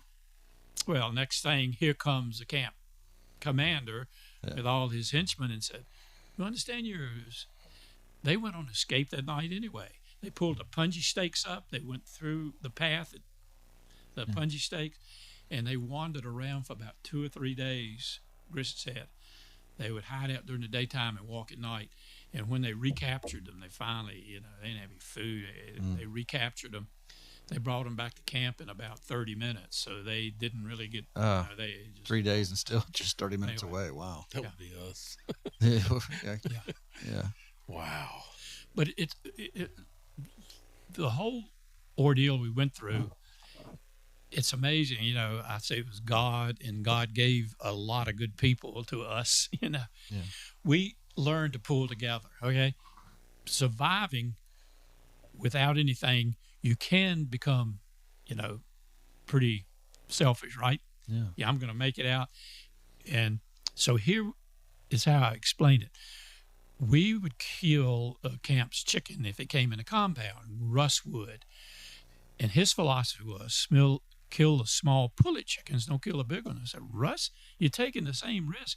He figured if the smaller the chicken, the less your punishment. We said, that doesn't make a lot of sense. Anyway, whoever killed a chicken, and Isaiah McMillan, one of our guys was out a rural farm in Florida, and he could grab a chicken and wring its head off and it wouldn't make a sound. We called him the weasel. But it was clean, in the pot. But whoever did it could say, okay, you guys get the chicken feet and the beak, and I want the rest of the chicken. It was kind of, we call it the lion's share. You took a risk. Till later, we became more selfless and altruistic. Beautiful. And you divide it out. Everybody gets an equal share. And the sick, we didn't know how can we keep people from dying? At top, and Cannon had bad wounds. They never recovered from them. They're fading away. And you're trying to do, but, they're tough. Cannon set up against the bed, that big support, bamboo support, and just moaned during the night because he was always in pain. And we just took care of them. Later had to clean them, in their last days, and they became incoherent. But it's interesting. Everyone, just at the last, would speak of family, mother, father. Russ, when he died, he said his sister's name. He gave her address in Dubberly, Louisiana. It's like here he is dying, and his family. Wow. Yeah, Cush and I stayed with him, while he struggled during the night. Anyway, how long were you captive? I was 3 years in the jungles. We walked the Ho Chi Minh Trail in 1971, 60-day hike. Got to Hanoi on April 1st, 1971. Had left February 1st, and walked the Ho Chi Minh Trail. We passed battalions, brigades of North Vietnamese troops infiltrating down the trail. We got rifle butts once we saw they were Americans. But we went in there was 12 of us still living at the time. So it took us in 6-man groups. So we walked the trail. I got to walk a Ho Chi Minh Trail through Laos. Went over the Trung Son Mountain. Yeah. So it was And then how long were you at the final? I was there 2 years. 2 more years, so 5 years altogether. Yeah. And I was a place called Plantation Gardens. The pilots had been kept there. Then they moved them out and put the guys from the South in there. And when they started December bombing, I don't know whether you've heard Linebacker 2, saturation bombing, when the peace agreement broke down in October of 1972, they decided to start saturation, the arc lighting of Hanoi. And so we woke up, on midday, we going to bed. It was about 8 o'clock on the night of about December the 17th. And there's a boom, boom, boom. And they send wave after wave. And we figure if, that navigator's off a tenth of a second, that bomb's going to land right in the middle of camp. They know, I'm sure, where we are. Yeah. And so in about the third night, they started shooting the B-52s down. And Dave Young, who's a good friend of mine, B-52 pilot, who flew Linebacker 2, remember, at Rivermont with me. And he told me that they had the same course. And the North Vietnamese, after about the third night, said, this is a course they're flying. So they set the SAMs up and they started shooting down. They shot about 15 of those B-52s down. Wow. But it probably did more damage than all the fast movers ever did those years they bombed the North. You're up north at this point. Is it creeping in your head any hope of getting out? Or are you still just kind of reserved to... Brian, when we get a radio broadcast, Mr. Home brings a portable radio into our jungle camp, okay? The only modern thing. And it's on radio, the Voice of Vietnam, their propaganda station. So we're listening to that. And so we find out Nixon's elected through that broadcast. Wow. And they kind of get excited because he's going to bring the end to the war. We start getting, instead of the red vermin-infested rice, we get like Uncle Ben's polished white rice. And we get a little higher ration. Well, after a while, they say, have no illusions, They realize it's not going anywhere. He's not going to, bend or give to the... Although in the end, I think we pretty much did. But so that, and we've learned about the moon landing through that broadcast. They said, they put a man on the moon, but they can't end the war in Vietnam. They won't leave us alone, So, well, and I'm going to tell you, I was sad. Voice of America, it should not be shut down. Mr. Home leaves. It's raining. He leaves a hut. We turn to Voice of America. You can't imagine. I mean, you almost cry. You're hearing the real truth, instead of their propaganda. You're here. Well, we're afraid he's going to come back and catch us. We're going to get punished pretty bad. So we don't keep it on very long. So that's my take on Voice of America. To get to these countries that people don't hear the truth, we always got to broadcast. Let me go back to an incident we had where we were starving. This is around November of 68. We hadn't been prisoners long, and we're starving. And Joe Zartaki, we're sitting out just when the sun goes down, we have to get on a bamboo bed and go to sleep. We got no lights, anything. They have kerosene lanterns that come through and do a head check on us. We have punji stakes that are around as a perimeter, like barbed wire around us. And we're weak. And so Joe sees a cat. They had just brought a cat from the lowlands because we were infested with rats and mice eating. And it sounds like Green Bay Packers running through the thatched roof at night. And one of them bit my toe one night. So they bring this cat up, and Joe said, boy, that'd make a good meal. Next thing, Russ had killed that cat. I blame him. He was, And we had skinned it down. We had double-edged razor blades. We didn't have any growth because we didn't have any protein. We didn't have much to eat.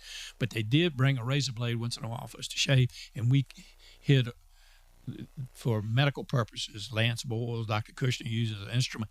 We got the entrails out of the cat. We cut it down. We cut. In fact, Kushner was supposed to throw the entrails away, and I went down to the latrine a few days later, and I look up and it's hanging up. said, go through it. So we had everything but the paws cut off of it. And we're there by the fire. Now, we're always in bed, and the guard got suspicious. We had somebody posted of our group while we clean. And when we've got it cleaned down, I mean, we're salivating. We figured that's 3 pounds of meat on this cat. Mm-hmm. And Isaiah McMillan says, David, told her, he said, guys, I ain't superstition, but I'm not eating none of that cat. So he wasn't going to eat any of that cat. He's going to kill a chicken now and eat it, but not the cat. And so he said we could have his share. And we, in the choir, the moat yard guard gets past and he catches us. We've been caught. At first he thought, they've killed a wild animal. That's pretty ingenious.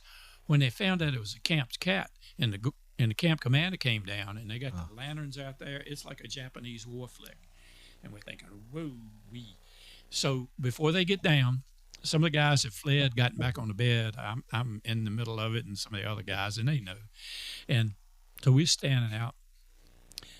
But we decided, okay, we're going to tell them, all of us saw this animal running across through the compound.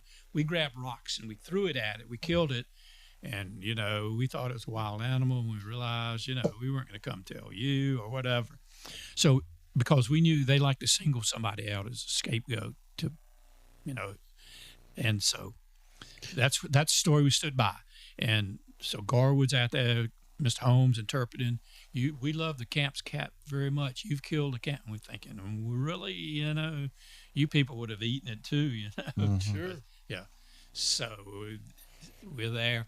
And Russ, for some reason, took the blame. As soon as it came out of his mouth, Quah and Dang drop kicked him to the ground. And Russ, a pretty big guy, 6'3" probably, and and they beat him real bad, and then they beat the rest of us and tie us up during the night and keep us out.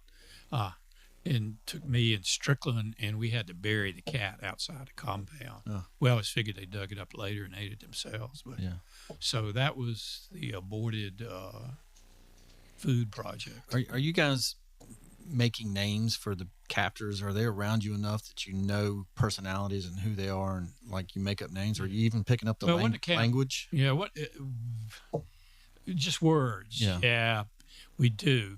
When we leave camp, we do not have an interpreter with us, which isn't a real good thought if you think about it. To go to these villages, and I'll tell you a tale about that. I had been sick with malaria, and I had boils on me, and I'm a worker. I'm decided the only way I'm going to live is I got to get up and move. I can't sit around. And so the whole time I'm thinking, I got to get back to work. And I was sick. I was a sick puppy, and sicker than I thought. I got to the point, I said, okay, I'm going on one of these, we called them runs. So I put my name in the hat. We had to say who was going the next day. We told them the night before, and then we had a guard per person. And Willie Watkins went that day. I went, and Robert Lewis, and maybe Jim Strickland. So as we were walking out of camp, we're not 100 meters out of camp, and I am faint. And I said, whoa. And I told the guard, they said, oh, no. We started this journey, you going. I said, no, I can't make it, I'm trying to tell it. So off we go. And so I'm telling them, I said, guys, I just can't, make it. They said, what we'll do when we get to the field, you just sit down. You just go, you just try to make it. And so when we got to the field, I sat down, and the guards wouldn't have any of that. No. You go, well, you can stack a basket full, or you can stack it. And so I started just putting a few in there, and they were. So when we leave, Willie Watkins has a 10-foot stride. Willie's a tall, lanky guy out of Sumter, South Carolina. He says, okay, David, you're going to be the lead man. Okay. Set your pace. Again, they said, no. So that left Sweetie Pants with me, Lom. And so I'm with Lom. The others have gone on up the trail, and I can barely make it up this hillside. I just can't get much breath. I'm weak. And so I fake a feigning spell. Well, he ain't buying that. He locks and loads and puts a bayonet up on his old Mauser rifle. And I'm thinking, he's going to shoot me here and go back and say I tried to escape. I don't know. I got deep within. But I was able finally to get to this last village just before our camp, maybe, I don't know, half a mile from our camp. And here comes Willie Watkins out of the village. And they like Willie. He hadn't got anything. He ain't got a guard with him. He ain't got his basket. He grabs me.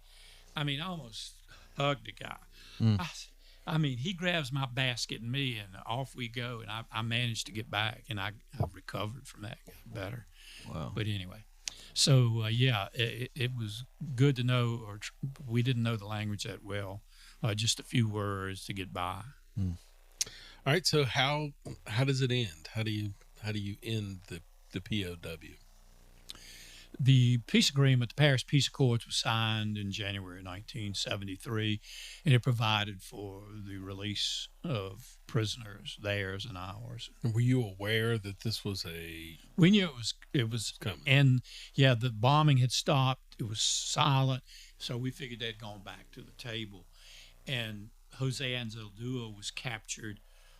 He had gone to language school. He was a Marine. When he was captured, he had a Kit Carson scout with him, a Vietnamese, come from their side to come over to our side. They executed him right there in front of Jose. But anyway, Jose spoke Vietnamese, and he heard through the camp radio in Vietnamese. He said, "Hey guys, the war is over." We had been moved from Plantation over to Wallow Jail, Hanoi Hilton. So we were there from like the end of December till March when we got released. So that was my experience with Hanoi Hilton, just kind of a holding till we got on the airplanes to leave. Let me back up in Laos. There weren't any prisoners that came out of hanging Laos. on every word. That's incredible. When we were walking the trail, they had way stations, as we called them. So every encampment they had was about 20 miles, spaced about 20 miles apart. You'd walk about 20 miles a day. And when you got to there, they had commo wire laid out. They were communicating with Hanoi through telegraph or whatever, or radio. And they had these big vats, and mainly just vats for cooking, and then they had it set up for sleeping. They had holes dug in the ground about 20 feet by 15 feet with long bamboo poles along the top of them, so the soldiers could put their hammocks underground and sleep underground pretty much. And these pretty ingenious, good. They figured all that out. We were above ground, but I did have a hammock, which got almost better sleeping in a bamboo bed.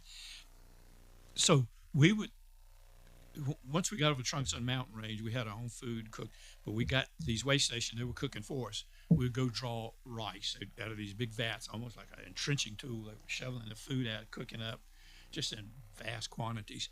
So we got hot rice, and we'd go back and eat it at the location where we were staying that night, right there in that encampment. And the next morning we get hot rice, and then they give us a bowl of bamboo, banana leaf, rice wrapped in a banana leaf for the trail during the day. At noontime when we stopped, we'd eat that cold rice. So I'm drawing rations at night, and Mr. Luck, Lieutenant Luck, had fought in the Plain of Jars. He was that guy. He was an infantry guy, and he really had some empathy for us. You could tell. He got us more rice, and he kind of, you just got that feeling.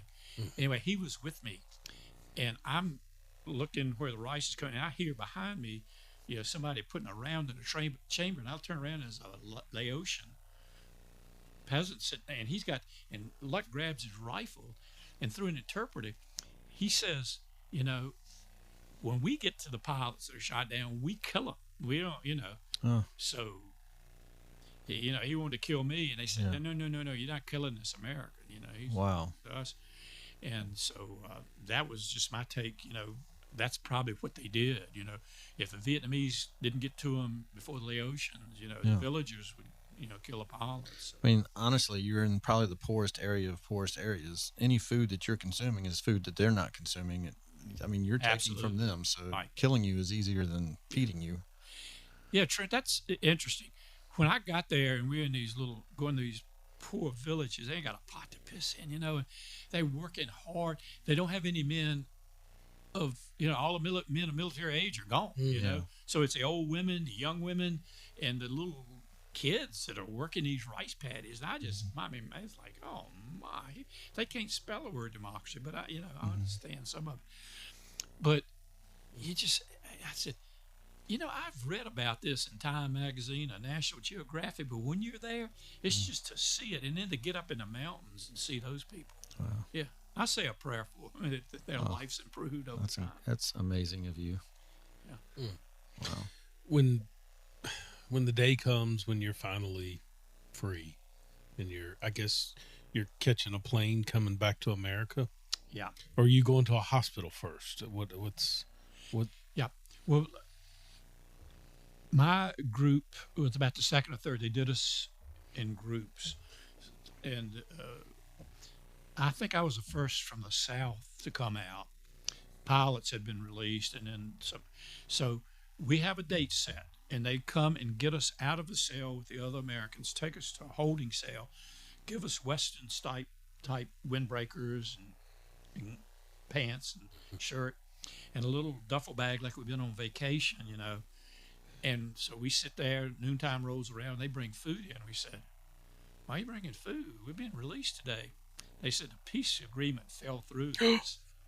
Oh my goodness! Oh, God. And that backs up to what I was going to tell you. With Nixon, we got maybe this roller coaster. Maybe we're going to go home. Brian, I had a thought at one point. If I'm 55 years old when I get released and I'm in good health, I'll have a good few years left. That was kind of my thought.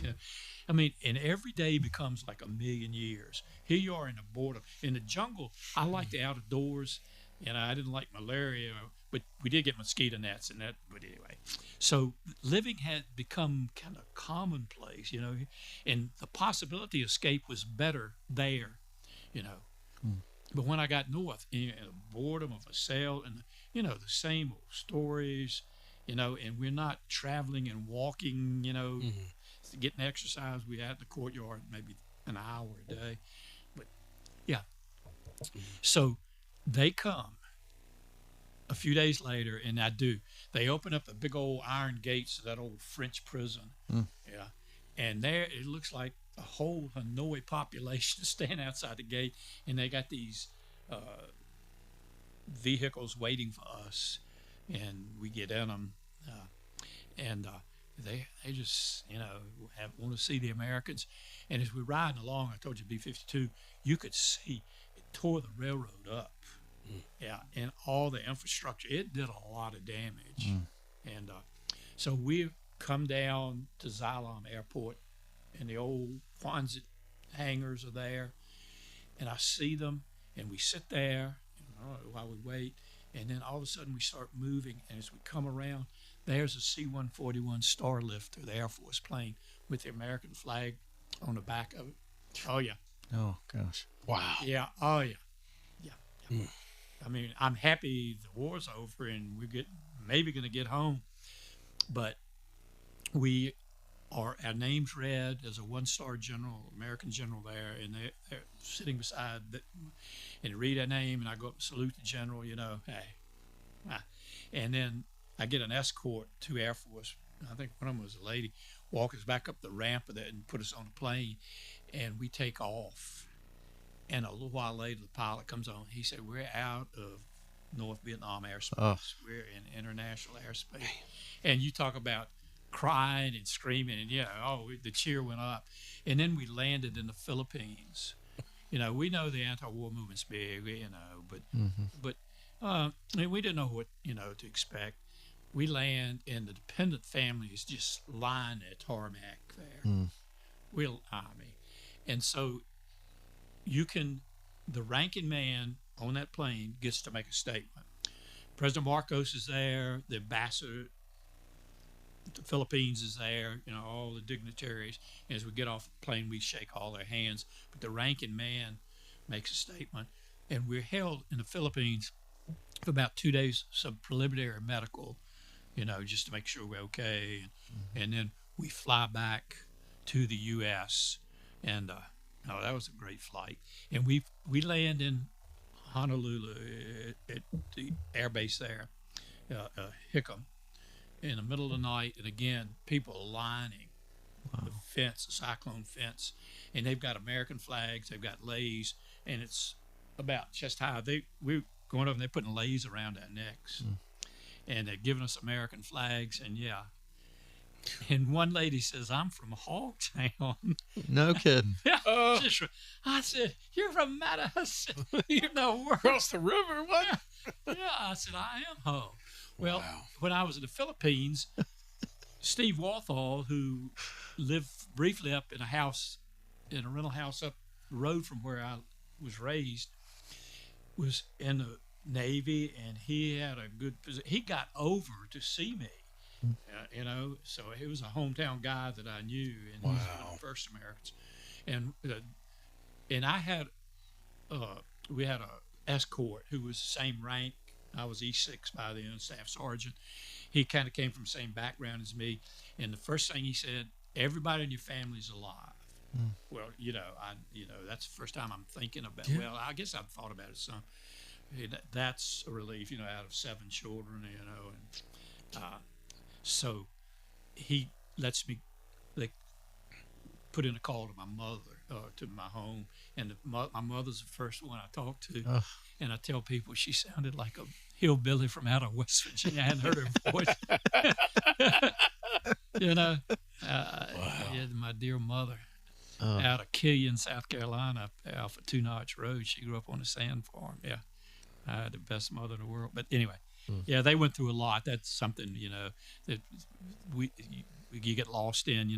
The families back home, the suffering that they went through, and they didn't know what. How were they informed? Did they know you're missing? They know they're not hearing from you, and they know there was an ambush, that type of thing. Do they wonder if you're still dead in the jungle, or how do they know you're actually a prisoner? The first camp I get to, in Triple Canopy, we moved that camp several days later. Augusto and the chiefs of Puerto Ricans, they released them as a show of solidarity.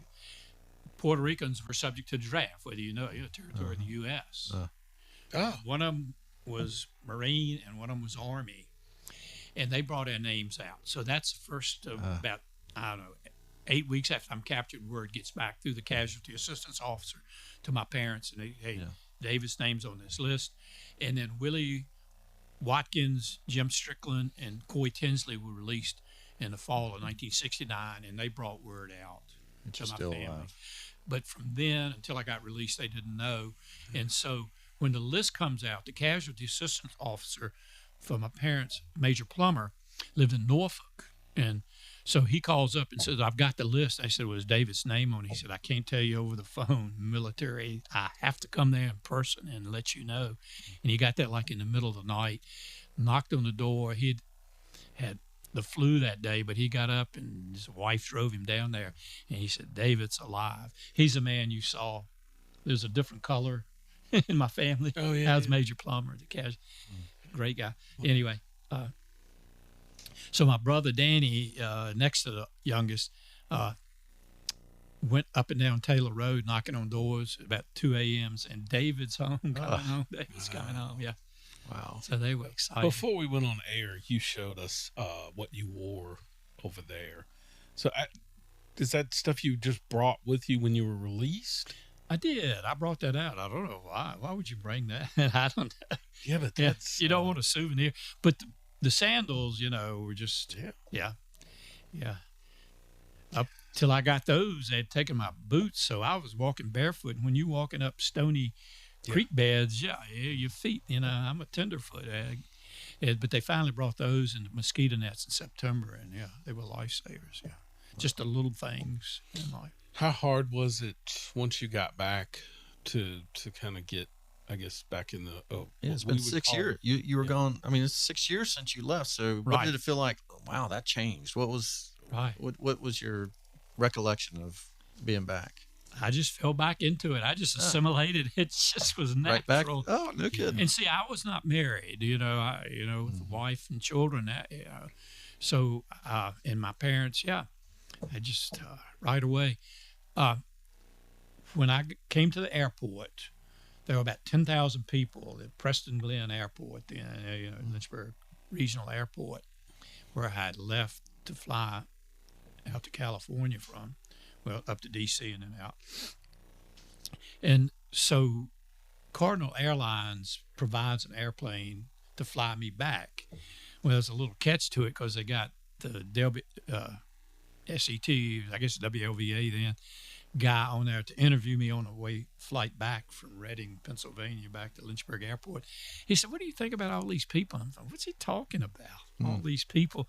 And when we flew over the airport, I had always envisioned in my mother's foyer hallway and my family there, a little small house. I said, my family's grown quite a bit. That was good to see everybody. Classmates from Brookville High School, when word got out that my name was on the list to be released, they were having a little get together. They said, we ought to do something. Chris Ann Overfelt Moore, married Buddy Moore, star football quarterback at Brookville. She was one of the ones that headed it up. So they got a group together, and you saw the bumper sticker. They printed the bumper stickers that said, "Welcome Home, David," for $1 a piece. And so after the preliminary Brookville band was there, played, my preacher was there, Carl Collins, had a prayer, and then the sea parted, and there was a Corvette, and they took me up to it. And I said, well, how do you get into it, It wasn't a push button or whatever, it's that lever you push down. So they showed me how. Wow. Yeah. So I've got the Corvette, and I had restored it. I've enjoyed it. Yeah, God's You been still good have the to me. Corvette? I You still have it? Corvette. Oh, yeah. Oh, my I have to drive it over here sometimes. Holy cow, yeah. That's amazing. You said you cruised the country, right? Is that one of the I did, first things you did? Yeah, in the Corvette? I did. I went back to Valley Forge, came home on leave, and then went back and got discharged from there. Most of my fellow PWs stayed in and made top enlisted rank and made a career of it. I went back to Virginia Tech and got my degree. Yeah. And got into probation and parole work. Yeah. But anyway, I drove cross country. My youngest brother, Lewis, went with me, and we stopped in Refugio, Texas, saw Jose Anzaldúa, went fishing out in the Gulf, and and followed him out to California to his Marine base out there. Went up and saw cousins up in the San Leandros, and we just day to day. Yeah, your perspective will be greater than anybody else's. Yeah, so I said drive the Pacific Coast Highway. So we went the Pacific Coast Highway, camped out at Big Sur National Park. It's a beautiful. If anybody has not driven the Pacific Coast Highway and gets a chance, they should. Oh yeah, 100%. You got. Well, I camp. They have a tent set up, so I didn't have a tent. We just got a handbag. Well, I guess you could rough it. You could probably rough it better than anybody. Got any bamboo beds? Well, police officer was on vacation next to us. LA police officer said, "Did you stop at San Simeon?" I said, he said, "The Hearst Mansion." I said, "Well, I didn't know about it. I just stopped, so I missed that." I did that tour. Yeah. Oh, did you? Once, okay. Yeah, I did the coast. And the Grand Canyon, went to the Hoover Dam. Yeah. Oh, the Hoover Dam's amazing. Yeah. You just did that. Yeah. That's on my bucket list. You did all that in your We did trip? camp out at Lake Mead that night. Oh. It was 200 degrees there. I mean, you couldn't get your breath. Wasn't that hot in Vietnam? Big Sur. Oh, yeah. It was back in Vietnam. Wow. So that is a question. What was the weather like in Vietnam? We got bone-chilling cold during their winter months, right? Yeah, it got cold, and we had a little piece of cloth. You couldn't call it a blanket, maybe a sheet. It was about 2 feet wide and maybe 6 feet long, and that kept the mosquitoes off of us till we got the mosquito nets. And when it got cold, we couldn't light a fire. We would prefer to have a fire going, get by a fire, and keep warm, and because any light would attract spotter planes and we'd get bombed. In fact, that's, the starvation, the disease, infectious diseases, and all that took lives and, was our enemy. The Americans were our enemy too, because we got arc lighting. We got about a half a a click away, which is about a half a mile, and you can hear the bomb bay doors opening, and you can hear the bombs whistling, and you hope the next one, does not hit you. Oh, boom, boom, boom, boom. Yeah, we had arc lighting near the end of our stay there. Yeah, maybe that was one of the reasons. I never knew it was cold. I never knew it would be. I've always seen the movies are hot in the jungle and it's sweaty and all that. I didn't. No snow or anything, but just it was cold. Yeah. And the poor diet we had up north when it got cool, we did have a kind of like a wool blanket there we could cover up with, and we fared better. Food was better up north. And we got a pumpkin soup one time, cabbage soup the other, and they didn't feed us rice. They gave us a loaf of French bread, a half a loaf. And some mornings they would have a little sugar with it we could dip in as a treat. And People's Republic of China supplied little canned Spam or whatever. It wasn't American grade, but anyway, hey, it was protein. Chinese grade Spam. So let's see. Just one. I'm trying to think of I just can't picture all that's going on. Like when you come back, how do you the switch just goes off and you become just a regular citizen and you don't. I do. Wow. I go back and sleep at my parents' home till I go off to Virginia Tech. I buy a townhouse up in Virginia Tech and I'm a guy owning a 4-bedroom townhouse, there in Oak Manor. Yeah. What an incredible story. And going to class. Yeah. You move on. How were your grades your second time around at Virginia Tech? A little better. Yeah. I thought they were going to be straight A's, but yeah. I never was a real scholar. I was good in English, I guess, right? Yeah, I wrote a pretty good pre-sentence report for the judges, when I was a probation officer. It was social background. But, I got wore out first on because I felt like, I've got to tell the story, people, a first-hand account. And churches would invite me, and I just, but over time, when I came back after I got my degree and bought a house and lived here and got married, high schools would have me come, history teachers, and I did a lot of that, in church groups and, early on, civic groups still have me come and talk. I do it at a Rotary Club out in Amherst sometime in November, but not like it used to be, steady, but still. Wow. Well, it's an incredible story, and thank you so much for coming in today and sharing it with us. Last question. Yeah, we always end the show with a last question. This one ought to be interesting. So, if you could spend 24 hours with one person in history, and you could pick anybody, present day or past, who would it be, and where would you hang out with them? I don't know. I guess George Washington. How did you do it? Or Thomas Jefferson of Virginia. Well, they're both Virginians, yeah. Mm-hmm. One of them, Thomas Jefferson, who wrote that, Declaration and was involved in all that, the founding of this country.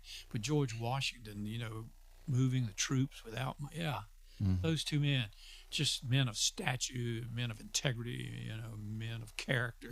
Just, If I recall correctly, Gary Witt, that was his same answer. Now, he's a Purple Heart recipient, so he really wanted to know where that would have come from and that idea and just talk to him about that. And it's interesting you would say that because Gary, when he mentioned why he went in the military in our interview with him, he said you were captured, and he thought somehow, some way, he could be a hero. Yeah. He wanted to come find you. Yeah, Gary's an old Brookfield boy. Yeah. I see. That's just amazing. He's involved. You guys are some amazing men. Their country is in debt to. I mean, just the stories and the grit that you had to survive all of that. Think about it, Brian. You leave a good, comfortable home and go fight so somebody else can. Yeah. I mean, and you'll die. That's It's just that's pretty incredible. Yeah. And when you think about it, Medal of Honor recipients, I just you talk about a group I admire. Mm-hmm. And they have no ego. No. None of them. I mean, I've met some, and I know they just they went above and beyond. The grit that a lot of people don't have. But that's what I think about the citizen army. That went to World War II and won. Freed Europe. Mm-hmm. That I'm just another person that served in the military. Mm-hmm. Now I have a story to tell, but a lot of guys, have stories to tell. There's just a lot of them out there. But that was the generation I came up in. We love country. Ask not what the country can do for you, but what you can do for your country. Kennedy was right. In that Peace Corps, I've met people who've been in a Peace Corps. What a great statement that people will do that, go help other people. I get the Virginia Tech magazine, and I hadn't seen it lately, but back some years ago, I mean, these stories of these people that graduated agriculture or whatever, and they're going, and just that servanthood, that sacrifice, because people, and that's to me defines America. It's not our strengths in that nuclear weapon, it's in the hearts and the minds of people, Americans, and we're a good people. Yeah. We're a good people. We care about each other. We care about this Constitution. We care about freedom and democracy and free speech. Those are just ideals that we still carry forward. I had the opportunity, POW organization awards scholarships in my granddaughter, Emily Grace Emanuel, going to we've been married, I've told you guys. And at the Brookfield award ceremony, I presented her with that scholarship, and they wrote out, and just when I read it, I cried. I didn't write it out, this period. And it says, she stands for those. I said, she does, Yeah. Amen. And so I got to speak to the Brookfield family and, along with other people that got scholarships. But you can tell I love this country and its people. Yeah. Wow. Yeah. Thank you again for coming in today. We are it's an incredible story. I've gotten texts constantly. Honored and humbled. Yeah. Thank you again. Again, you're listening to Life, Liberty, Happiness, and we were interviewing U.S. Army and Vietnam veteran David Harker. Thank you Media so much. Insurance in Bedford. I'm David Honecker, your local State Farm agent. Whether it's home, auto, or life insurance, we've got you covered with personalized service and great rates. Let us help you protect what matters most with the reliability and trust of State Farm. Call us today at 540-586-8194 or visit our office that is conveniently located at 1232 East Lynchburg-Salem Turnpike in Bedford, right beside the Walmart. We are your go-to State Farm agent. Like a good neighbor, State Farm is there. Call us today. At Boom Tractor, we're more than just a dealership. We are your neighbor, serving Virginia and West Virginia. We offer top quality equipment and personalized service to support your farming and construction needs. With locations in Bedford, Danville, Salem, Withville, and Lewisburg, we're always nearby, ready to lend a hand. Trust Boom Tractor, where community comes first, and your success is built on quality and integrity since 1984.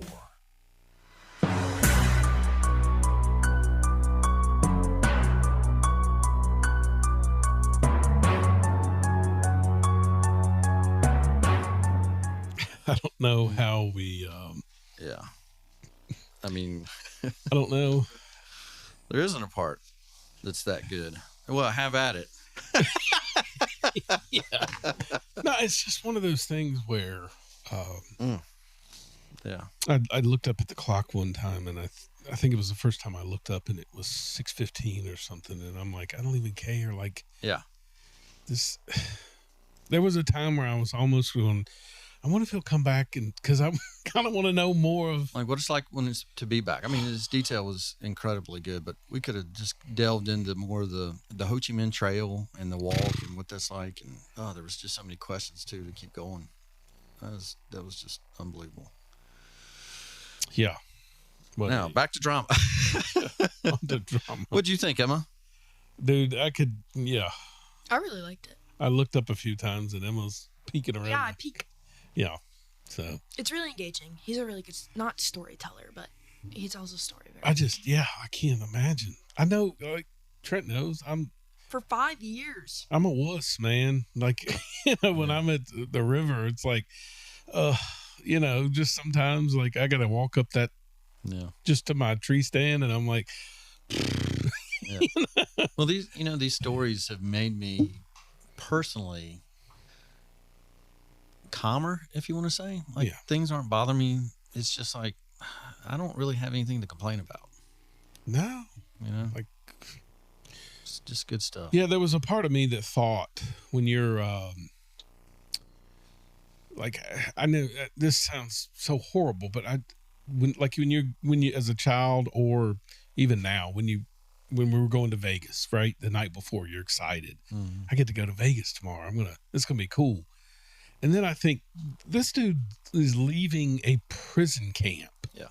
Imagine that dude's excitement when he finally, gets on that plane. I was waiting for you to go, nice.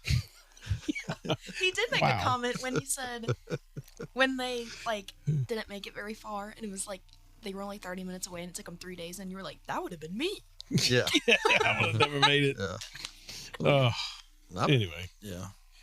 Unbelievable. Yeah. So what do you want to do the rest of the show? You want to hit anything? Any highlights? Yeah. I mean, we'll skip. We'll go through some of this stuff. We didn't have a lot anyway. But I started a new show. It's called Untamed. It was okay. It's on Netflix. It's not bad. And I did finish the SEC. I did too. It's pretty cool. You know what it reminded me of? The first year that Drive to Survive happened. Yeah. Remember, Mercedes and Red Bull did not participate, right? And Ferrari, they just did the lower tier. Yeah. The SEC was just the lower tier. Right. Let's see what happens next year when these teams, which LSU was smart enough, Tennessee was a little smart enough to at least, they got free publicity to be on Netflix. Yeah. Their quarterbacks are getting interviewed. Right. You at Alabama, you at Georgia can't do something like that. I thought you fall very behind. Similar. I thought the exact same thing. And I know you're not a Shane Beamer fan, and there are parts of Shane Beamer that I'm not a fan of either. Yeah. But I still look at it and I go, man, he's done a really good job there. Yeah. It's funny, he'll face Virginia Tech here in a couple weeks. So I was watching the Arkansas part thinking, come on, Gruden, you've got to become the Arkansas coach. Yeah, but I love Pittman so much, man. How does that guy stay there? The dude can't walk. He's out of breath just because moving. He beats Tennessee. That's how, and you get those wins, and they're like, yeah, you can have another year. I see. I just thought he ain't going to make it. Listen, it goes back to what you and I have talked about before. Why do we look at these programs like Arkansas? They were never a powerhouse. Yeah. They're never going to be a powerhouse. I don't really mean anything. It was like the dude was on the desk doorknob. Oh, that's the right doorstep, whatever they call it. No, but I thought there was a part that he said that was important that I think people need to understand. About being fired? Yes. That was the best line of the whole show. I'm going to get my money. His severance pay is $20 million to be bought out. Right. But that secretary in there, she gets 2 weeks. Yep. That's all she gets, 2 weeks notice. Yep. And people don't realize, like you don't realize graduate assistants don't get paid. You go look. I've always said Nick Saban is the greatest college coach of all time, right? Mm-hmm. Go look at his resume. He's at 15 different places before he gets to Alabama. How many times did you Wikipedia the coaches to see where they had been? Constant. I did. Almost every one of them I checked. And while I love the guy at Vanderbilt, in my mind, I think you can never win there. Yeah. There's no commitment. But he'd been he'd been on the run for 20 years. He was probably at 12 different places. Right. Yeah. For the one shot. Yeah. That he's got. And deep down, he knows, But I think about that, and then I think, what? Boise State was no good at one time. Right. Virginia Tech was no good at one time. I mean, Frank Beamer built that, So I don't know. But it's a good show, and I think, what? Why do you keep looking? At your fishbowl. What? Your fishbowl's lighting up. The water thing. It literally Purity. looks like a fish. Purify. Like you should have a little fish in there. Doesn't it, Trent? It does. Good point. Idiot. All right. It's rude. That's why she has nightmares about you. Yeah, everybody had a nightmare that Brian yelled at me and then he fired me. So. It's not a nightmare. Trust me, it was. All right, moving on. Sports. It's time for sports. My drama. Skip it. Did you have drama? What do you got? Really good movie to write down to watch. Okay. Do you have Amazon Prime? Yeah. Okay. Watch Let Him Go. It's Kevin Costner and Diane Lane, and it's like Yellowstone. It's Montana. It's okay. And he is a badass. All right. Let him go. Let him go. All right. Yeah. Speaking of let it go. Yeah. The Glen this weekend. Yeah. It was a snooze fest. Now, before we go much further, I do appreciate how daggone good SVG is. Yeah. And I think Denny Hamlin said it best later on. The only way he loses at a road course is if a caution catches him at the wrong time. Yeah. That's we're so far behind. Cut tire, something. Yeah.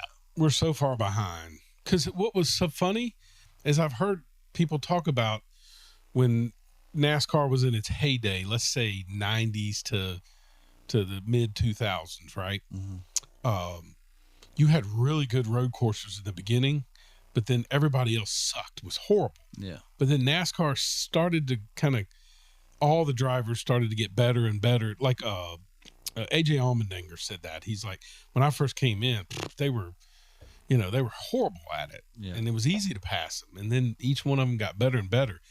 And then this guy comes in and you're like, we were awful. People, you know what the people forget the most about it is? He drove on the other side of the car.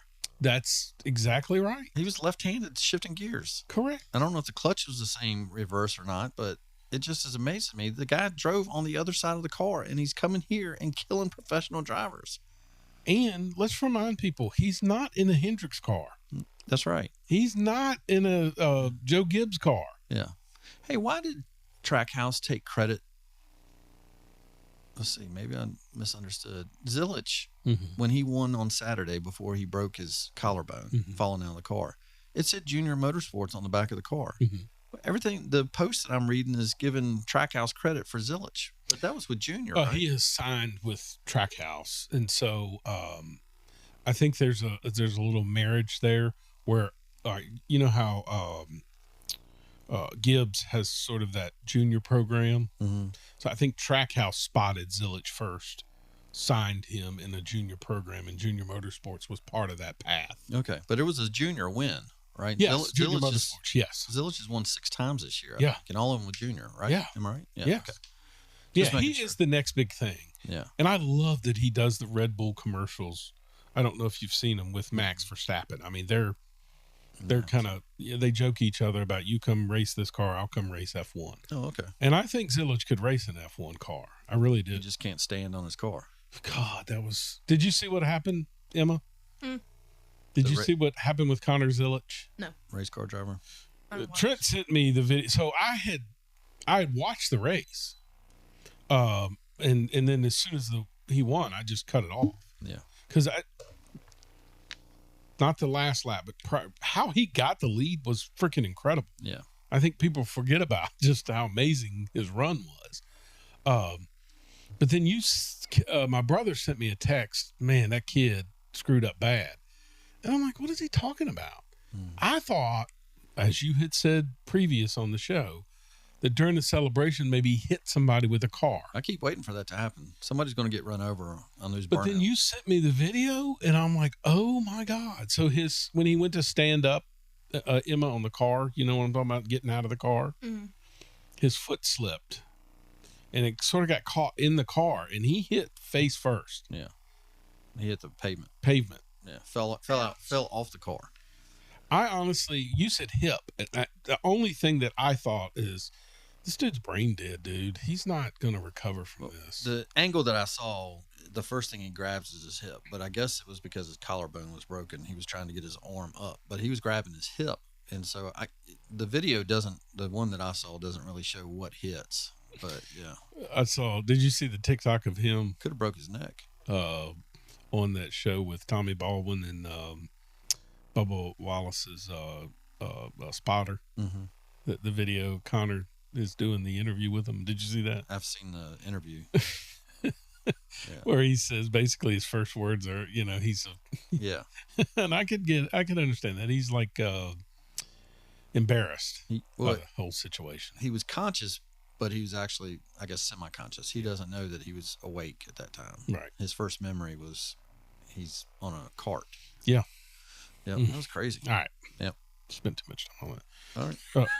I did. I just Richmond this weekend. I have not made my picks. So, if you remember, what year was it that he did was it last year that Austin took out both drivers to win? Yes, it was. It was last year, wasn't it? Because that's what got Logano in the playoffs, right? No, Logano got in the playoffs because of a light. The Bowman's car was too light. Austin Dillon won. Didn't Austin Dillon win? They took it away from him? Yeah, and they should have, by the way. I mean, that was... Okay, I sort of remember that. So who do you have this weekend? I never thought about it. All right, you want to move on? Let's move on. Yeah, let's just... All right, don't forget, coming up in a couple of weeks, we'll have the college football preview with Aaron Stam. Yep. Looking forward to that. 2 weeks from now, we'll interview Judge Krantz, his local, who served in the military as a medic. So very cool. We'll talk with Judge Krantz. Can't wait for that. Yep. Interview. He's the general district judge here in Bedford County, Virginia. Bedford guy. Also a professor at Liberty University. What's his name? God, why do that to me? Krantz. God, first name. Why is this? My wife is going to kill me. Randy Krantz. Do you know what he teaches? Law. Yeah, no. No. Hello. No, not. All right. Moving on. You got anything you want to talk about? Sports? No. What's happening? It's time for news. You realize, when does a light bulb go off, Trent, that not one person is listening from here on out after that interview? Like, they have, cut us off. I mean, even with Have At It, they're like, nah. Have At It coming up. I think they always skip that. You know how when you run your finger, they get past Have At It to Kevin. All right, Emma. I saw your side eye, Trent. Oh, me. All right. Oh, what's happening? Man, your boy Trump is tough on crime, and I appreciate it. Yeah, of course. It cracks me up, man. The liberals just, oh, my God. I had to do this, Trent. I captured a Facebook post this week. Okay. And it says, if there was such a quick and easy solution to homelessness crisis, why hasn't it been done before? Why didn't we just solve it everywhere else? Wave a magic wand and poof, they're gone. Are we really pretending that crime in D.C. is worse than other cities? And I read this in all the comments, the dictator, the authoritarian, all this stuff, right? And it's so stupid. Dude, what you're saying to me as an American citizen is, look, it's crime. It's okay. Are they walking those streets? Of course not. No, of course not. Dude, how many times did we go to Baltimore back in the day to go to the Oriole games? And all you could do was stay within the block or two of the harbor. Absolutely. You would not walk. You'd be dumb. And I did. You couldn't walk out beyond that, right? I mean, you could actually get jacked. Yes. Dumb. And to think. Okay, so did you see the list of the cities around the world and the murder rate per 100,000? The murder rate? Mm-mm. Okay, so the first stat was 45 per 100,000 people are murdered in D.C. If you went, and then because they've manipulated the numbers, it's now 27, and they say, see, we don't have a problem, it's improving. Okay, 27 per 100,000 is still 3 to 4 times more than these cities. Yeah. Bogota, Colombia. Wow. Right? Brazil, Rio. Right. Havana, Cuba. We're more than any of these other. Mexico City. We're 3 times what Mexico City is. Well, here's what's with the good number. Here's what I love. What I've often said about reporters and media is they don't live in real America, right? Yeah. So they're kind of tone deaf. Yeah. Except this issue. I've noticed the liberal media, while they will shoot these statistics out there, I've heard a lot of them that are liberal that are going, I live here. Yeah. It ain't nice. Exactly. And you know what's going to happen? So I always keep thinking, what's the next 80-20 issue that Trump can come up with? This is it. Mm-hmm. It's a no-lose situation for him. Right. Because if it's bad, it was bad before. Correct. But if he improves it any, all of these liberal people that have to live there have to give him the credit, which they won't. They won't. But deep down inside, they're going to know. Going, Yeah, nice. I'm glad he did this. Right. And get this, he picked one of the worst blue cities. I think it's the 4th worst city in the country. If it works, the people in these blue cities have got to say, why can't we be safe? Yeah. It's a great place for the seed to be planted. Yeah. Oh, it's so smart. I love it, man. Here we go again with headlines. Yeah. I literally am scrolling. I love doing this. I always click on the Dow Jones, right? And I check to see whether it's green or whether it's red. And what tickles me is as soon as I check that, you scroll down once you see the graph, and they give you articles from usually New York Times, bunch of them, and it'll tell you why it is a certain way. Yeah, that always amazes me. So literally, I'm watching NBC News, I think it was, and their statistic was how inflation is on the rise. Okay. I click on Dow Jones, and it's up 500 points, and I go, "Wonder if he made another trade deal, right?" Like I'm in my mind, I'm thinking, "Wow, how is it up 500?" And I scroll down, and it goes, "Terrific, inflation news." Yeah. And I'm like, "Wait a minute! I just watched NBC where it told me, here we go, inflation's bad." Yeah. And I'm like, "What in the hell, man?" It drives me nuts. Yep. So we're up. I checked before I came over here, but I didn't check. I think it's up 900 points or 800. Yeah. For the last 2 days. 2 days. Idiots. More winning. So I found this interview. I don't know if you've seen this. We're back to the redistricting, right? Yes. Where these other states are going to stick it to us. Yeah. Except they already did it. They've already done it. Yeah. Like, it's so stupid. And they were so bad at it that their Supreme Courts were like, nah, you can't do that. Yeah. So here's what they keep screaming in Texas. Oh, you're gerrymandering. Except for their courts have said, you can do what you're doing. Yeah. Here's New York. And this is this is the governor of New York that can't even, like, when faced with facts, this is what they say. Go ahead, cut one. Here's how National Review summarized it. They said it was only 3 years ago that New York's Democratic legislature drew up a map so brazenly contemptuous of basic rules that govern a district's contiguousness that the state's Democrat-dominated Court of Appeals threw it out. The New York Times at the time called those maps comically contorted. That's their quote. So your state's highest court at the time, all the judges appointed by Democratic governors, they threw the maps out. So fair to say Democrats have done what they're now accusing Republicans of doing. No, we followed the rules. We do it every 10 years. We base it on census. But the court said you didn't follow the rules. Well, we did follow the rules. So the court was wrong? Well, we followed the rules. It's so funny because they do the same thing to Pritzker, the guy from Illinois. Same thing. And they're just... We did it once. You don't see what you see in front of you. We lied, cheat, and steal once every 10 years the way you're supposed to. Yeah. If they would have just waited, it would be okay for them to manipulate. Yeah. God, they're such losers, man. Yeah. Losers and liars. Speaking of liars, Jasmine Crockett. Huh. Genius. I got the interview, but it was like 4 minutes, so I didn't want to bring it on. Yeah. The guy that you like that did the AOC segment that we played earlier a couple weeks ago where he was talking about AOC lying about where she grew up. Mm-hmm. Jasmine Crockett, right? Mm-hmm. She's this, ghetto, grew up hard. Not even close. No. Yeah, I've seen this. Grew I don't up know in if that's the same one. St. Louis, Missouri. Yeah. And went to the most expensive school. Yeah. And one of the most prominent schools in America. Yeah, when you see her in her original campaign and her interviews, she's Miss Ivy League. Right. Yeah. It's just, they're so fake. It's liars. Is that what you got for us? No, I decided not to because it was so long. Okay. That's but what she said. I do want to. So I do want to play this clip, basically, of us winning still, right? Since they're win-win-win. Yeah. We're gonna win, and we're gonna make America great again. This is what happens when you have a president that understands, and this is what angers me most about stupid Democrats, liberal Democrats.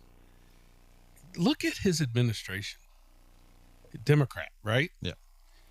Bassett, who you love so much. Love that guy. Have you looked at his resume? No. Not exactly a Republican. Right. Not even close. Didn't know that. What if I told you that he was the protege of George Soros? That would scare me. Worked for him for many years. Many, many years. Donated to Barack Obama. Donated to Hillary Clinton. Now you're scaring me. I'm just telling you the truth. Yeah. Your commander-in-chief does not care. Right. If you've got the right policies, he wants you doing your job and doing it well. Right. That's what I love about it. If you're not doing good, he fires you. He fires you. Get rid of it. That's the way it should be. Don't continue the mistake. Exactly. So this is one of, by the way, the guy talking, not exactly a Republican, but here is how Trump is making America great again. Win-win-win, cut two. He's going to bring all these jobs back. Well, how exactly are you going to do that? What are you going to do? There's no answer to it. He just says, "Well, I'm going to negotiate a better deal." Well, how exactly are you going to negotiate that? He also asked us to think about what more we could commit to doing. And Mr. President, we took that challenge very seriously. I'm glad to be here with you today, and I'm very proud to say that today we're committing an additional $100 billion to the United States, bringing our total U.S. investment to $600 billion over the next 4 years. That was Apple. Yeah. Yeah. In America. Yeah. That's Obama's favorite, famous. Sure. Is he going to wave a magic wand? No, he's going to negotiate, which is what the man does and does well. Yeah. And he finally has people in there that are fighting for him. Yeah. You know what I mean? Yeah. All right, moving on quickly to our Mount Rushmore. Let's do it quick. So next week, our Mount Rushmore will be rhinos. The 5 worst Republicans. Yes, 5 worst Republicans. Are you kidding? Hey, we got a lot of feedback on the Democratic one. Yes. So Emma, you've got a week to come up with a rhino. Republican in name only. 5 worst Republicans. Yeah. Okay. Okay. This week, did you even come up with any? I said I don't watch the news. Hey, Trent told me just to say that. That is the answer. She's young. I don't. What does she care? All right, so dude, today, we're nerds. We've been watching this since we were young. Oh, we hate all. You'll get around to hating them. Yeah. Watch enough news, and you'll Mount pick Rushmore up on of liberal media, and I can't wait to find out what Trent's is. Yeah. Because trust me, I debated on this for a long time. Yeah. My number one. Yes. Leslie Stahl. Can't stand her. And you know why she's on my list? For the one interview where she just tried to make Trump look like an idiot. I can't stand it. I know which one you're talking about. But she's got a whole career of that stuff. Oh, sure. Yeah, exactly. Number 2. Yes. Rachel Maddow. Now, she was number 1 on my list, but we only have her is the same on our 5. And the reason she's like on mine, although deep down inside I kind of like her because she's hot. No, because she cries when she loses. Yeah. And I love to watch a good Rachel Maddow. Do you get a little Ashley taint from that? Like when you look at her, do you kind of picture Ashley? Jesus, God, no. I don't know. I kind of get it. That's why I thought you might think she was attractive. Moving on. F. Chuck Todd. Yes. One of the worst, most despicable people. Especially who he replaced. Right? Didn't he replace the guy that everybody loved before, Tim Russert? Tim Russert, yeah. And he was so good. Yeah. You didn't know who he voted for. That, to me, is what a journalist would be. Yes. You don't know who they voted for. Correct. Yeah. And yet, here we are. God, do you remember how bad he was during COVID? Dude, he's horrible. No, but now, what I hate Chuck Todd more than anything about is his stupidity of like, we don't know what you're talking about. Like, he'll switch. You know what I'm saying? Well, I mean, I've always supported. No, you haven't. Yeah. Shut up. I hate him. They forget we got social media that shows us what. Yeah. Yeah. Little George Stephanopoulos. I'm going to agree with you there. I didn't have him on my list, but yes. Despicable human being. Horrible guy. Yep. And last but not least, Lawrence O'Donnell. Gotcha.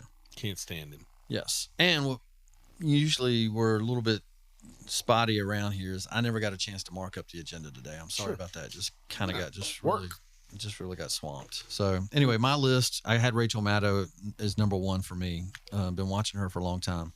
Whoopi Goldberg, I've got. Ugh. Awful person. Yeah. Just to be on The View that long. Have you seen the rumors about The View being canceled? It is not on air right now. I've seen it in a lot of places. Yeah, they've been off now for. Is it just a break or is it? They really haven't said. Yeah, kind of wonder. So I saw a pretty reliable person that I like on Twitter, X, that said, "Here is the list of liberals not on air anymore. Interesting that USAID has lost funding." Mm-hmm. Like, have we been? It's like we've always talked about. How does a channel that has such low viewership stay on air? Yeah. But what if it's taxed, subsidized by tax dollars? Yeah. To keep it on air. That's right. That would be a good answer. Yeah. So anyway, it'd be interesting to find that. How about this one? Keith Olbermann. Do you remember the guy from ESPN and that he was on before Rachel Maddow? Yes. Awful guy. Yeah. Horrible. Like, you talk about Trump deranged syndrome. He's got it in spades. Yeah, and I think the thing that we don't want to take lightly is these are bad human beings on top of being bad journalists. Liars. Yes. And I mean, maybe you can say they're just brainwashed and really believe in what they're saying, but I also think they would just lie. Yeah. Just to make the point. They would lie. Absolutely. And they're supposed to be a journalist. Okay. This one, she's not on air anymore, but got fired. Joy Reid. Well, awful. Yes. Awful. Yeah. And the last one I got, because I think I had to make this on here, because when I say it, you're going to be like, definitely needs to be on there. Mm-hmm. Jaleel Hill. Ugh. Yeah. You remember that one? Yeah. Good Lord. Ugh. What a great. But we could have just kept going with it. Oh, it's yeah. like the worst liberals. Yep. Take a sip of my hydro water here. Yep. When you sponsor something, you don't double sponsor something. I don't know what you're talking about. You don't sponsor two different drinks. You sponsor a drink. Go big or go home. You don't see a NASCAR driver get out and take a swig of water and then take a swig of Coke. First of all, it's Mountain Dew and hydro water. Right, but it's not made by the same company. You got to learn how to advertise. It's not the company of the water. It's the bottle that creates it. Yeah, but that's two different. You're drinking two different things. You're subtracting from the Diet Mountain Dew users. You got to learn how to advertise. Put the bottle of water you used right next to it. I'm a marketing guru. Then why haven't you bring in any sponsors? They don't know me yet. I just got 3 things to say. Emma's on it. Our troops. She just wants you to get out. I know. I'm sorry, Emma. I didn't know we were going to do this whole thing.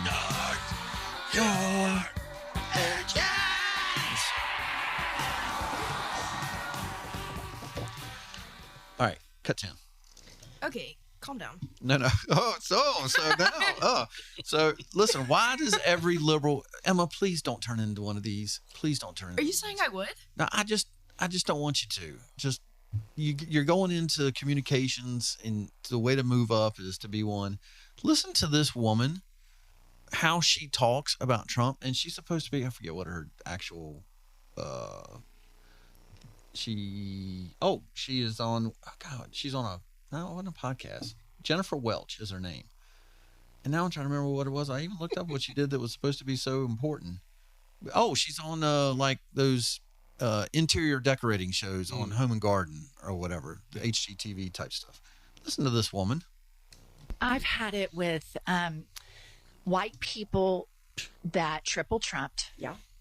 That have the nerve and the audacity to walk into a Mexican restaurant, a Chinese restaurant, an Indian restaurant, go to perhaps their gay hairdresser. I don't think you should be able to enjoy anything but Cracker Barrel. And if you want to triple Trump, and you want to browbeat DEI, and you want to browbeat gay people, and you want to browbeat black people, as you've been doing for 400 years, and you want to browbeat this generation of immigrants that come over here and open up businesses earnestly, pay their taxes, you want to demonize them and call them rapists and felons and all this shit, when the felon is the teeny weeny mushroom cock piece of shit, Kankle's McTaco tits at the top of the ticket. I have fucking had it from top to bottom. White people that triple Trump should be banned, boycotted from enjoying the best thing that America has to offer, which is multiculturalism. Get your fat asses out of the Mexican restaurant. Get your fat asses over to Cracker Barrel, because nobody wants to see your fucking smug ass, teeny weeny, pink arm, big gut around. Nobody wants to see that shit. No one. Yeah, and you're scared of Republicans and democracy? Yes. So, is there anything about her that seems nice? No, these people are horrible people. They're calling us racist. She literally just ranted the most racist thing. Like, like there's not cultural people working at Cracker Barrel. Yeah. You just are lying. You racist piece of shit she is. If you're Cracker Barrel, why not sue the piss out of her? Yeah. I mean, come on. Like, I can't enjoy a Mexican restaurant. I'm paying them to make money. First of all, you idiot. No, when you say what she says. Yeah. When's the last time, we've got Me Patron up here. When's the last time you saw them rounding up workers at Me Patron and sending them anywhere? I haven't. You won't. Right. God, what you do see is them rounding up Garcia, who was from another country, who was part of MS-13 over here. That's who they're rounding up. Her hatred, obviously she's a pink hat, right? Obviously she's one of them. Yeah. So, anyway. Hey, if you're worried about crime in D.C. Yes. Okay. Here's the guy that's going to give you an idea of what it's like. All right, cut 15. Driving home, my staff who lives here in the Hill reminded me, don't stop at a stoplight until I'm out of town. If I see a red light late at night, since there's very little traffic, slow up at the other block so I never come to a full stop except in the middle of the block because of carjackings. Stopping at a light, people standing in a corner, walking up with a gun. There you go. Joe Biden. There's your crime. He just described it right there. You want to talk about a despicable human being. That's one of them. All right. This is a guy that I'm just going to start referring to as 48. I'm starting in my text. I call him as 48. And so he's just 48 to me. So this is what I have been waiting for since we have taken back over as taking office, is to start putting people in handcuffs like they did Trump. Yep. Start getting them to trial. Listen to this answer, cut 48. Do you want to see indictments?